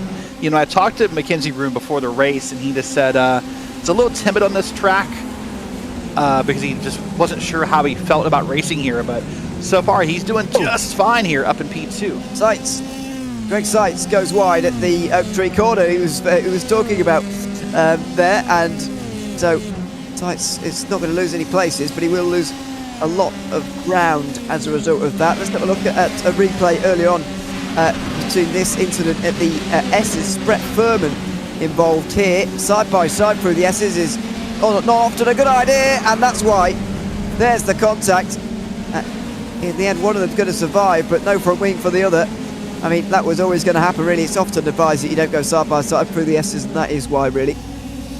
No, those S's are hard. The elevation's changing up and down across them. But you know, the one crazy thing about this track is, despite how many uphills and downhills there are, there's not that great of an elevation change from one end to the other across the whole track, because it's up and down the whole time. This is not a flat track. That's maybe the biggest difference here between this and Watkins Glen and those comparisons we were making earlier.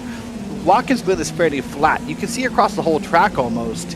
Here, those S's are climbing S's. There's a couple of good blind spots, and I think that's what happened there.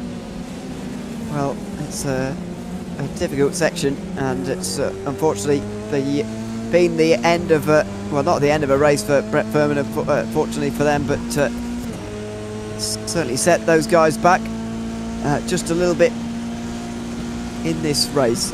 We're on board with Robert Widgway at the moment as he tries to fend off those behind. He's got Scott Barton just in behind, then Stephen Barrady, Daniel Cranefuss, Jeff Groff, Eric Dubé, Tommy Brisson. They're all involved. There's a lot of drivers right behind him at the moment looking for this 10th position.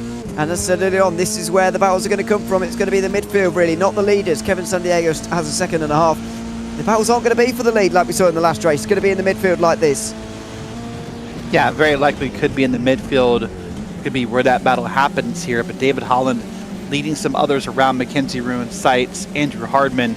You know, Hardman is someone I got to talk to before the race, and he just said he loves the track, but he got limited practice time, so he was going to be careful and just hope to finish as high as possible. So we'll see if that confidence grows and those lap times grow as this race goes on. We will see if that is going to be the case this evening. We're looking battle further back in the field for 19th place between Richard Swindles there a brief moment ago. Nicholas Conder is the one we're closely following as he tries to make his way through on Furman at the moment. I believe it is in towards turn number 1. See if that is going to come off for them. But yeah, this is all from 19th place on backwards. Swindles is in that 19th place. Then it's Brett Furman.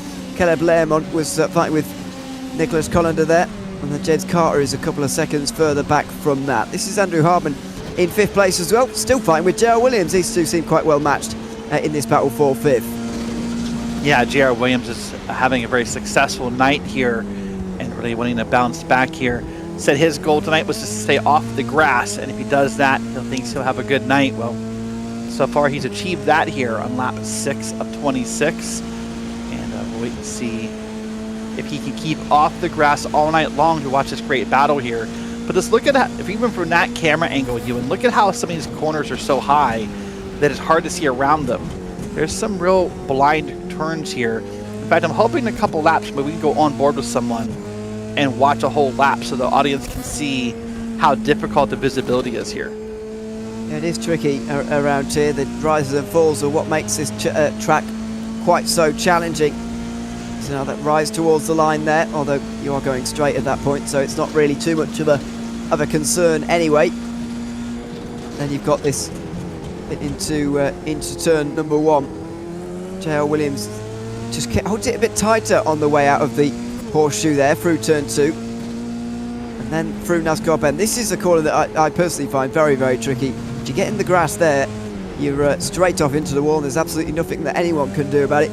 Then you've got a slower speed section through 4, 5 and then out of 6. And then through Snake.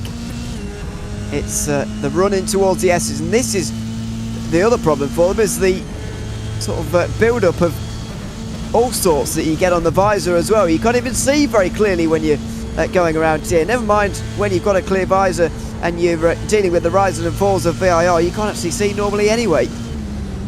Yep, so we moved into a cockpit camera here with J.R. Williams. He's now gotten through the climbing S's down through Oak. This would be that long straightaway. Technically the slower of the two straightaways, even though it's longer, because it's a little harder to get out of Oak than it will be to get through the last corners for the front straight. Now we'll head up to 14 and 14A. This will be called the roller coaster. It's meant to be kind of a miniature version of the mirror of the corkscrew at Laguna Seca.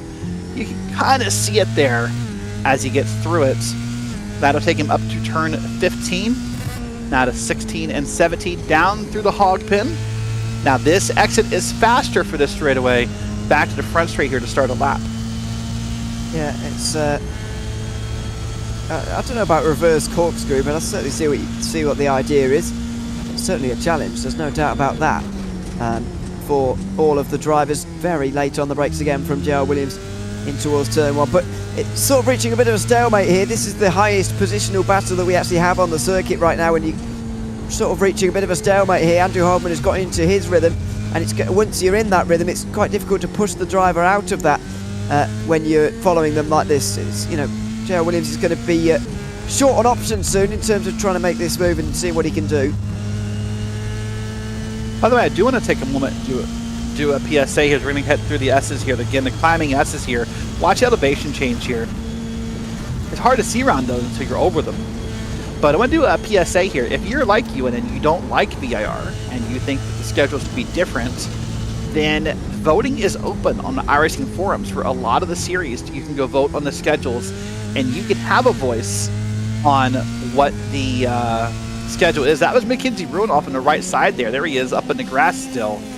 And that will be unfortunate. That'll cost him a lot of spots. But as I was saying, go vote on the schedules, and maybe your favorite track will be here next year or next season.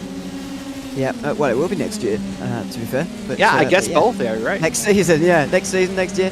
This is the mistake for Mackenzie Roon, and it's a spin from the top 4 or 5, I'm afraid, and he drops way down. Roon's now 12th place, and that's a lot of fighting back for the Delta Sport driver to do after a pretty unforced error, I think it's fair to say, out of Oak Tree Corner. He was contesting for a podium, and now is barely, well, he's not inside the top 10.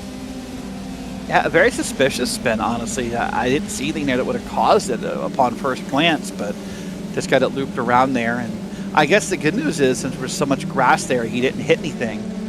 But definitely frustrated would be a word that Mackenzie would use to describe himself right now, I would assume. Probably.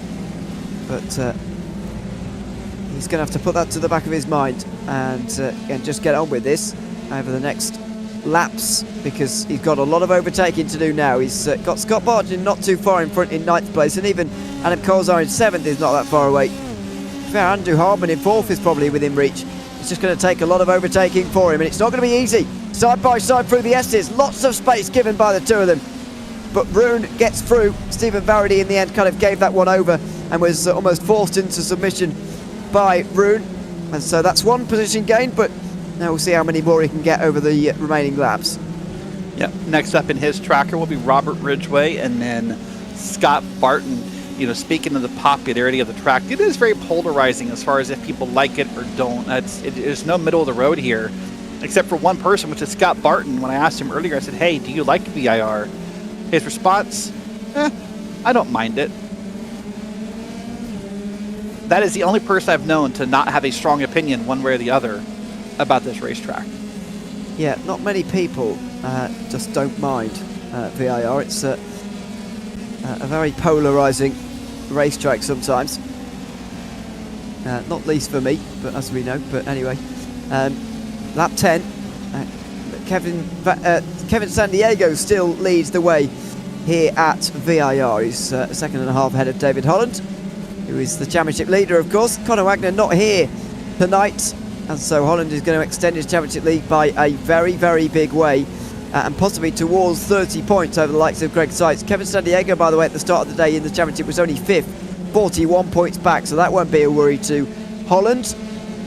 Wagner, by the way, has already used his top round on a DNS, so unfortunately he's not really going to be a title contender, but David Holland certainly is, and he's doing exactly what he needs to in this race at the moment, beating all of those who matter in that championship fight, and he's beginning to take control in this championship, I think it's fair to say, as he's done on so many occasions in the past in terms of open wheel championships. He has the most in PRL history. It's with 5 in this series, although he hasn't won a title, an open wheel title anyway, since 2021, so it would be quite a long break between titles, but he does certainly know how to do it, and he's leading now by nearly 2 seconds in this race. Yeah, a great run here by Holland, and I mean, this has been great all season long here, so I'm excited to see how this finishes out with him. Now we're going to watch back in the field a little bit here. Got 2 cars. I believe these are Yee's Motorsports representation within the within the Formula C category. A little further back than what we see their Formula D counterparts. But here we go here. You see the start finish line and pit road there. You know, this track is also Ewan. It's a popular track in the U.S. as far as alternate uses. Scott Barton got kind of slow there in front of Ridgway, and I thought Ridgway was going to run him over, but I think that's why we saw that smoke there. That was Ridgway getting on the brakes, and there's Mackenzie Roon getting around. Yeah, straight through into the top 10 once again. Somebody mentioning in the YouTube chat it's very technical, which is why people don't like it. Well, yeah, and I'm not very good at it because it's so technical. So that's exactly why. You're And most absolutely times, right. if you're not good at it, you don't like it. Exactly. What circuits do people like that they're not very good at? I mean, well, I suppose the Nordschleife maybe, but even so, yeah, there aren't many on the service. So well, that's one. It's one of the main reasons why I don't like it anyway. It is difficult to get on with from time to time. I've got to say, I have raced in the PRL at VIR, by the way, in the GT3 series back in the day. I bet you can count on one hand how many laps I lasted. So I'll leave it at that, I think. So unless you're an alien with like a lot of fingers, he's saying less than 5 is what he's trying to say. Yeah, there. I mean, yes, a human hand. A human hand, yeah. You know, in the States, though, the popular use of this track outside of sports car racing is this is actually a popular test track for NASCAR because since it is not on the NASCAR schedule, drivers can come here and test with a lot less restrictions on rules. So a lot of the NASCAR drivers have learned how to road course race by using this track as a practice facility. I suppose if you're going to learn, then learn from one of the most technical that there is out there, and then you can sort of downscale it because, you know, when you think about road course racing in NASCAR, you know, you are going to circuits like Watkins Glen, which is, you know, as far as road course racing is goes, sometimes we go there, especially this short layout, and think, well, this is basically an oval, isn't it? I know that it's very different when the Cup Series goes there, as Colstar goes off the road, by the way, drops to 11th place from about 6th or 7th where he was beforehand. But yeah, I suppose if you're going to learn somewhere, then you might as well learn at the most technical place ever, and then you can sort of downscale it as you go along through the series, which I guess is what they do. As Cranefuss makes his way through, Daniel Cranefuss into 11th place. Wow, that move right there to get up on the curbs and make that pass there was a little aggressive. That could have ended very, very poorly. But we'll wait and see here. Let's see what happens to Colstar here. Just caught the curb and spun it around and really caught it pretty quick. That's a full 360 with grabbing a gear. That's a nice touch. It's quite elegant, but Yeah. but he kind of meant to do it, really, didn't he? In the end, in terms of the actual going around entirely. Now Stephen Varady very close in there as well with Daniel Cranefuss. Just J.R. Williams is off the road and he's beached. Well, I've not seen that at that particular point of VIR before. I've got to say, he can reverse. It's okay. You use gravity and you can reverse. But I think he was beached there on the side of the road. That is exceptionally unusual. And now he's going to take a trip through the grass and hopefully rejoin. That's pretty steep as well, isn't it? Good to speak. We'll go back on. Someone's just spun it in front of There's him. a wreck right ahead of us here. We're going to find that in a second. But that's a nice little shortcut right there, right on the pit road. That's convenient, I suppose. But he'll come down pit road and... Well, I think it was just a bit of a slide for someone rather than a proper incident, thankfully. But it was a proper incident for J.R. Williams. He just gets on the power too early and spins it around, and he'll be very disappointed that he actually gets beached here. And he would have been worried for a short time that he would have to tow back to pit lane. You know, the interesting thing about this, other than maybe whatever damage he does right here to the bottom of the car, was just that spin he did right there. There should be no real damage to this car. I mean, so he'll come down on pit road, and this will be within the pit window. All right, he's already lost the time. He might as well come down pit road, but I don't think there's any damage to that car, Ewan. There may be, but I don't know. What was his pit stop time? Yeah, 4.8 seconds is hello. a short stop, isn't it? So I guess he'll be okay. There's Daniel Cranefuss out of the oak tree corner off the road. He drops back to 15th again. Mistakes are starting to creep in here, as you might expect at this track, and there's another one. There is another. It's Manuel Vargas, who drops to 17th place from 16th in another mistake. Yeah, another mistake indeed. We're watching a couple different watching the battle up front live, and there's this spin here by Vargas. And I can tell you right now, as you see on your screen, while we're watching all these battles and these different spins and incidents, nothing has happened up front that is different. San Diego still continues to hold a 2-second lead over the field here, so the battles will be within there. And I guess the only difference would be if Holland or Seitz can somehow make up time on pit road. Otherwise, this looks to be a pretty dominant performance by Kevin San Diego. Yep, and I think it will be by the end of the day. We are now halfway in this race, over halfway in this race. Now, the biggest battle is for 6th position. Michael Brumad in the 00 instead of Scott Barton in the 009. Then it's Mackenzie Roon and Robert Ridgway rounding out this fight, but reaching a little bit of a quieter moment, at least for this lap we are. Hopefully we do see less mistakes, really, because it's starting to creep in over the course of the last couple of laps. Kevin Sandiego leads the way then by 2.5 seconds out of David Holland, with Greg Seitz a further 5 seconds back. Then Andrew Harmon, then and Mark McDonald, and then this battle. Mackenzie Roon is very close to Scott Barton for 7th place now, and so we'll see if he can make his way through in towards the roller coaster, which is turn 14, of course, and 14A, which we've already mentioned. It's big slipstream for Roon. He will hit the rev limiter, and it's going to be Barton actually making the moves round the outside, very late on the brakes, gets it done very nicely, and Roon says thank you very much, goes through on Broomhead as well. That was a very nice move from the Delta Sport driver. He's been making up places quite steadily since his mistake, actually, and that's just another one, just the latest in the list. Mackenzie Roon is surely going to be moving up to 6th place very soon now, as well as Robert Ridgway comes into the pit lane. It's pit stop time almost. Scott Barton, 6th place briefly, but it surely is only going to be brief. Mackenzie Roon through into the horseshoe, and he's going to be challenged into NASCAR Bend, but this will be 6th place for Mackenzie Roon. Inside line he has into the corner, and he is into 6th position. So Mackenzie Roon up another place. The one on Broomhead was especially impressive, I've got to say. The way that he just fed the car through that turn without having to slow down at all, and just allowing Broomhead to usher out wide and open that door for him was quite remarkable. And Mackenzie Roon is now up a place. Excuse me. Sorry about that. I mean, also what a great run we have going here with these 3 cars here, and how they're working together and possibly saving some fuel together. And it'd be interesting. They're too far back. I mean, Mackenzie Roon back to 6th after that spin earlier. But we'll wait and see what they can pull off here as they go down that back straight between turns 13 and 14. Right now, that's a beautiful battle for 6 here. They're doing a great job at managing these cars. And Broomhead, one of his best runs of the season, I would think. I have to go back and look at the stats, but I feel like, at least this early in the race, to see Broomhead up to 8th is a very positive run for him. Well, into the pit lane comes Kevin Sandiego, and actually most of them are into the pit lane at this stage. And Mark McDonald is the only one who can continue on, along with Michael Broomhead. Stephen Varady carries on as well, but pretty much everybody is in. It seems that 15 laps is the limit for almost everyone. 16 laps is the absolute limit for the likes of Mark McDonald, who can continue on. Kevin Sandiego already out the pit lane, although his gap over David Holland is a lot smaller.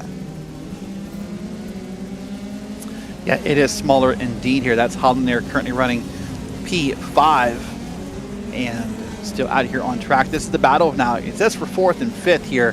That'll be different once pit cycle is over. But that gap looks smaller than what I remember it being. It is. It definitely is. 1.4 seconds is the gap, and that has mostly come in the pit stop phase. 5.5 seconds for Sandiego. He's actually got the longest stop of anyone inside the top 14. Well, seeing as how he was out front, you know, no draft, burning all that gas, that can't really be a surprise that he needed the most gas. Well, maybe, but everyone else has seemingly managed shorter stops here. 4.8 seconds as far as that graphic goes for Holland, but also it doesn't account for the rest of the 1.1, 1.2 seconds that he lost. Actually, it was 2.5 seconds beforehand for Sandiego over Holland, and that's only half of that, pretty much. Well, just 3/4 of that maybe. So interested to see where the rest of that has come from, but either way, Sandiego is still in the lead at least, and I think he'll still control the race from here. Yeah, he would need to have Holland would probably need to have Sandiego slip up like one more time for that gap to close, to be within slipstream range here. We'll wait and see what happens. Now McDonald, Broomhead, and Varady are all down on pit road. You see them there on the left side of your screen. They're going to come around here. Holland, of course, has the bonus point currently for fastest lap of the race. And this is going to be Mark McDonald here, a 4.7. To your point, that's faster than what we saw from Sandiego. A lot faster. 4.5 seconds the shortest pit stop. That was Greg Seitz, although he is still nearly 9 seconds back on the leader. Round the outside there goes Robert Ridgway on Michael Broomhead. They battle their way out of the horseshoe. And through goes Broomhead into 8th place, just about ahead of Robert Ridgway. So that is settled for now, but 10 laps to go. These are where the battles are going to be. Not here for the lead, I wouldn't imagine. 1.3 seconds is the gap between 1 and 2 at the moment. Oh my word, I say it was all over. Well, it might not be. Less than a second as San Diego makes a big mistake there. That's what I thought. Just one slip up, and now Holland may be within slipstream range, and this may become a battle here. And it happened at the time that was best for Holland, where there's that long straightaway to build some speed here. And that'll cause San Diego to lose a lot of time because he wasn't able to get up to speed as fast as possible like Holland was out of that corner. Now down through, this will be the roller coaster here. And now it's less than a second, and I think Holland is starting to feel that draft. Yeah, he is. 3/4 of a second. And that draft now is just going to keep them closer together as well. Robert Ridgway gets in front of Michael Broomhead for 8th place as well, as they go over 9 laps to go at the line here. There's San Diego. Now, is the draft strong enough around here to keep them close together and keep them fighting away? Is he going to drag Holland into this, and is he going to just fancy his chances at maybe a 4th win of the season? It does look that way. It looks like either it's the draft or it's the confidence. You know, what we don't talk about enough in commentary sometimes, I think, Ewan, is when you make a mistake and you let an opponent get close, it eats at you mentally. It frustrates you. You kind of let that frustration take over. And if you're not careful, one mistake becomes 2 mistakes, becomes 3 mistakes, and now you're off your line, and you're letting that gap close a little bit more each time you're off your line. So it could be a mix of the draft, and just San Diego needs to calm down. Oh, there's another wide corner, and that's going to bring Holland definitely into the mix here. It is a lot closer now through Oak Tree. Although I say that, it's, you know, only the same as it was last lap, so now we will see the full effects of the slipstream over the course of a lap. He is just starting to gain on the latter portion of this one. But it's only thousandths by thousandths, really. You can see the gap on the left-hand side. Holland way harder on the brakes. Yeah, they're both absolutely on the limit through everything here, really. Yeah, these guys both race hard, and then trust me, in their voice chat in their Discord right now, they're having a great time. Like they're both happy with this battle. They're both telling each other, "Hey, go push for it, go get it." Like there's no team orders here. There's no A car, B car, whatever you want to say. They're both happy to go race. So what once seemed to be a walk-away race here for Kevin San Diego now is under question as we're now 8 to go here, and these drivers are now getting up through turn 1 and now down through 2 and 3 to be the NASCAR bend here, and we'll see if they don't make sure they don't bend it here and wreck these cars. Holland's gone. The championship leader is gone. Is he in the wall? This could be a big moment in the championship if it is for David Holland. Where has he gone now? He must have crashed at NASCAR bend, or has he just disappeared entirely? I think he just disappeared. He has. I'm guessing a connection problem, unfortunately. Look at the end of his lap here. There's no off track that would signify anything. He just sort of, he's just gone. And so the championship leader is going to have to take the drop round. And this all of a sudden means there's a lot more pressure on the remaining races of the season. Oh, goodness me. What it means for pressure-wise, it means all the pressure now is off Kevin San Diego.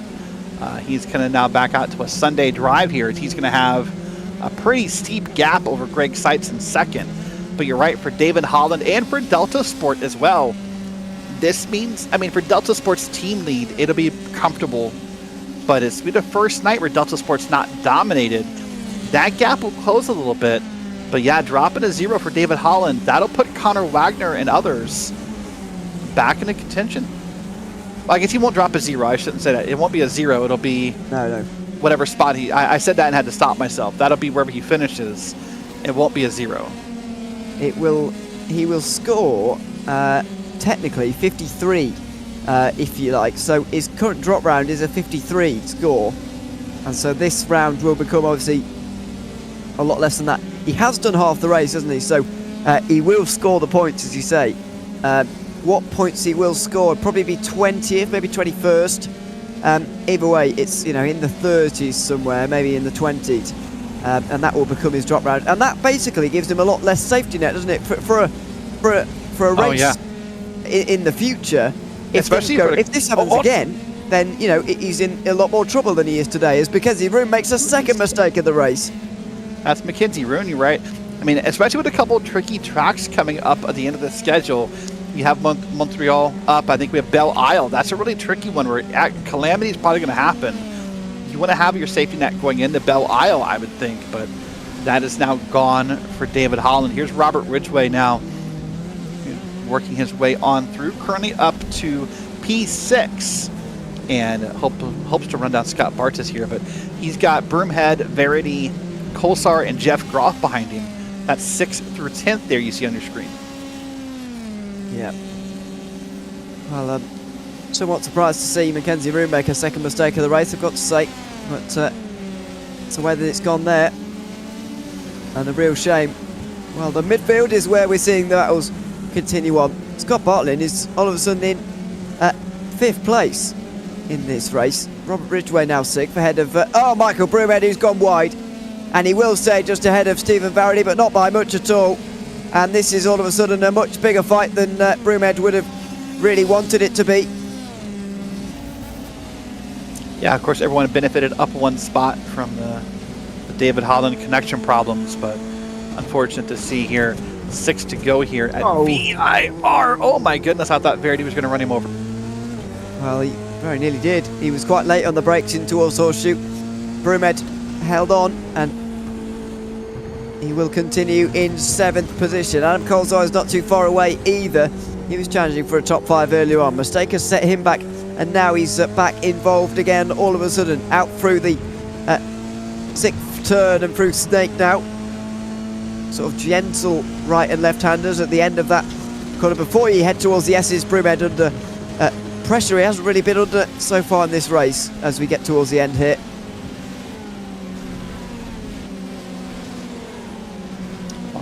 You are enjoying this PRL action, as Ewan said earlier. It happens all week. It starts on Sunday nights with the PRL Cup Series. They will be at Martinsville on Sunday. It'll be 90 minutes of action of some kind at Martinsville. Probably lots of beating and banging, I would guess, is going to happen there.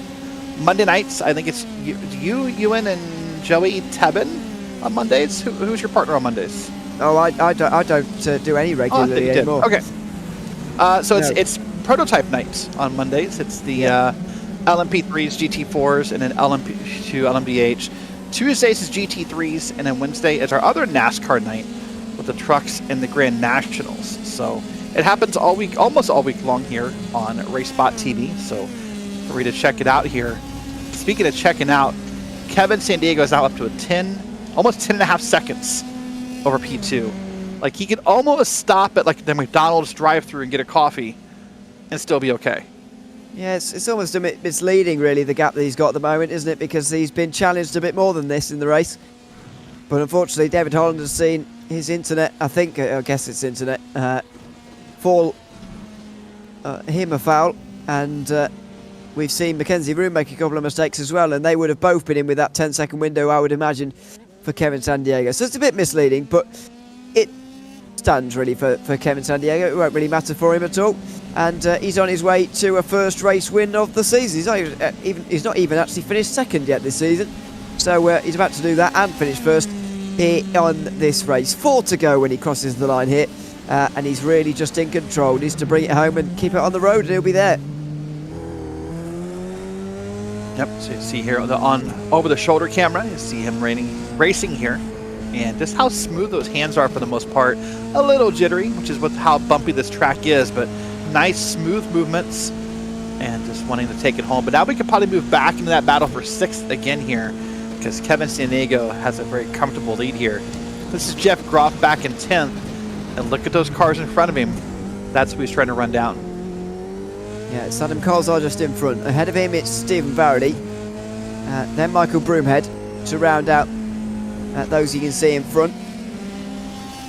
And then probably not too far away to likes of Robert Ridgway and Scott Barton as well, who is in 5th position. Over the line they go. You see that they're all in this very sort of frustrating region where they are relatively close together, but they're not actually close enough to make any moves at the minute. Well, and the other frustrating part of that as well is when you get close with these cars, it kind of creates this weird bubble that happens where it's hard to break that bubble and get around somebody. So the draft will pull you in and then it'll hold you up as well. Let's go back to James Carter. No, I guess not. We're not going to. Okay. And we'll stick right here. 4 to go now. And we are just watching these guys get through these corners and try to race one another. So that's a lap now. 8th place for Stephen Verity. This is a great run for him. Has missed a couple races this season due to traveling and other factors, but a top 10 run tonight will be a good run for him. Yeah, it's good results so far for the 04. Don't want to speak too soon, of course, because it's not over just yet, but all good runs inside the top 10 here, really. Mackenzie Roon looks like he's going to miss out all of a sudden. Tommy Brisson has been overtaken by Mackenzie Roon, I do believe, and Roon might even be under a bit of pressure again here. He's had a not so good run out of Oak Tree where his day started going wrong. And now Tommy Brisson is back on the outside again in towards turn 14. It will be brave to go for this, I think, for the 43. And so he will not go for it. And Mackenzie Roon hangs on to 11th place. But it won't be a top 10 on a day where he would have expected to be on the podium, I think, Roon. Yeah, I mean, that would probably be an expectation, but the 2 different spins have caused that not to be a reality. Now he's trying to hold on to 11th as we are now 3 to go here. And what just a rough night it has been for Mackenzie Roon. Just really, really unfortunate. Yeah, unfortunately, it's been of his own doing, though, so he won't be able to turn around and look at anyone else. It will be just him, unfortunately. But he'll look to bounce back next week at Montreal, of course, which is where we'll be going for round 7 of our championship as we head towards the end of another PRL season. And another exciting end is what it's going to be. Roon makes his way through this section, so does Eric Dubé. He's got Daniel Krainfuss just in behind, and this could be a battle because Krainfuss has dropped back in the not too distant past, and now he's having to work his way back up again past Eric Dubé, who's not really been on our screens today, but is now, and he's trying to hang on to this 13th place with 3 to go. Well, he may not have been on our screens all day, but he's all in front of the screen of Daniel Krainfuss, and I'm sure Krainfuss having a hard time here trying to find a way around him, getting a little wide in the corner here. And now Dubé does the same thing, just a different part of the corner. We'll see if Krainfuss can set anything up here as we come down into the roller coaster. Surely this is going to be a move for Krainfuss. Oh, Dubé holds it in the middle of the road, which confuses him a little bit, and then will squeeze him right the way to the right-hand side. Makes absolutely sure that he is where he wants him, and Eric Dubé hangs on. I think Krainfuss was almost put off by that and put off by the aggression of Eric Dubé. Decided that maybe he didn't want to go for that after all. Maybe decided that was not the corner to be too wide in, or I'm not sure, but looking to close the gap here. Now he's going to make it on the straightaway, a little safer move here as we now come down to 2 to go here at VIR in this Formula C or Formula C class race. This should be the pass for Daniel Krainfuss on the inside. Gets it done. It's going to... Okay. Doesn't come back at him in the end. Eric Dubé just didn't have the space to do that. It's one of those corners, isn't it, turn 1, that where you always think that you can do a bit of an undercut like that, but you really can't. It never really seems to work. No, it doesn't seem to work. It's a much different corner than you think it is here. Now they'll head up through the climbing S's here, and this one will probably Dubé, I'm guessing, is going to fall back. Maybe his last chance to get the pass done here is to be aggressive into Oak and see if he can make something happen when to get to that part of the track here. Let's see if we can outbrake him.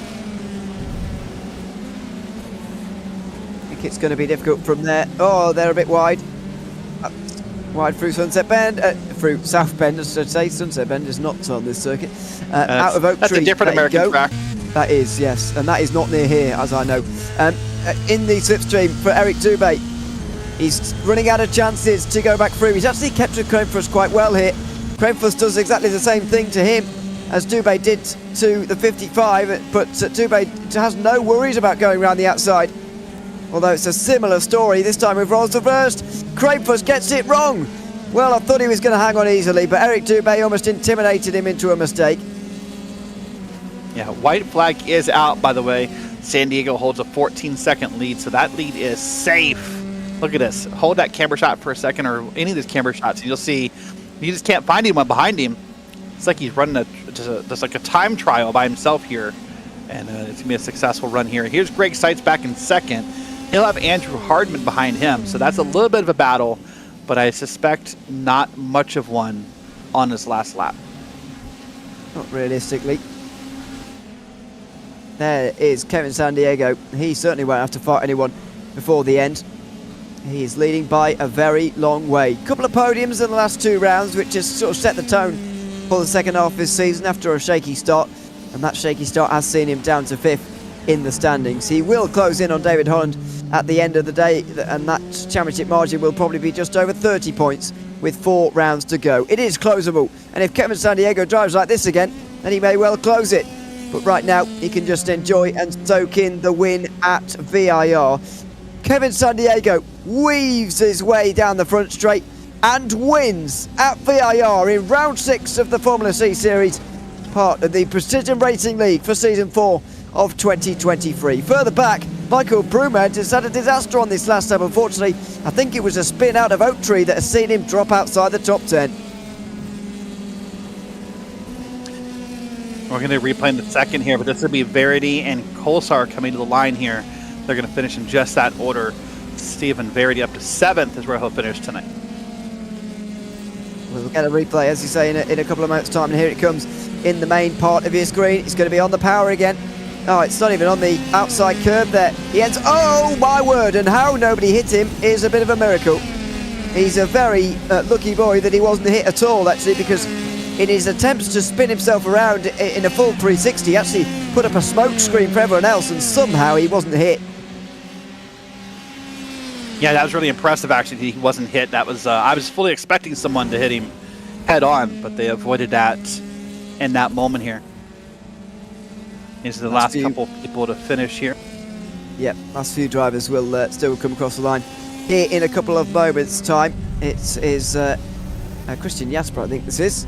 Oh no, excuse me, it's James Carter next to over the line. Nicholas Collender will be next.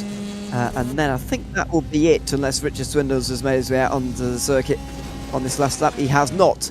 And so that will be it for the drivers who ended up completing this race, of which there are about 19 or 20 or so that we will run through you now in the results. Kevin San Diego wins by nearly quarter of a minute in the end. Greg Seitz held off Andrew Hardman for second, and Mark McDonald and Scott Barton, who end up inside the top 5. Robert Ridgway was about 4 seconds in front of Stephen Farrelly and Adam Kolsar's battle.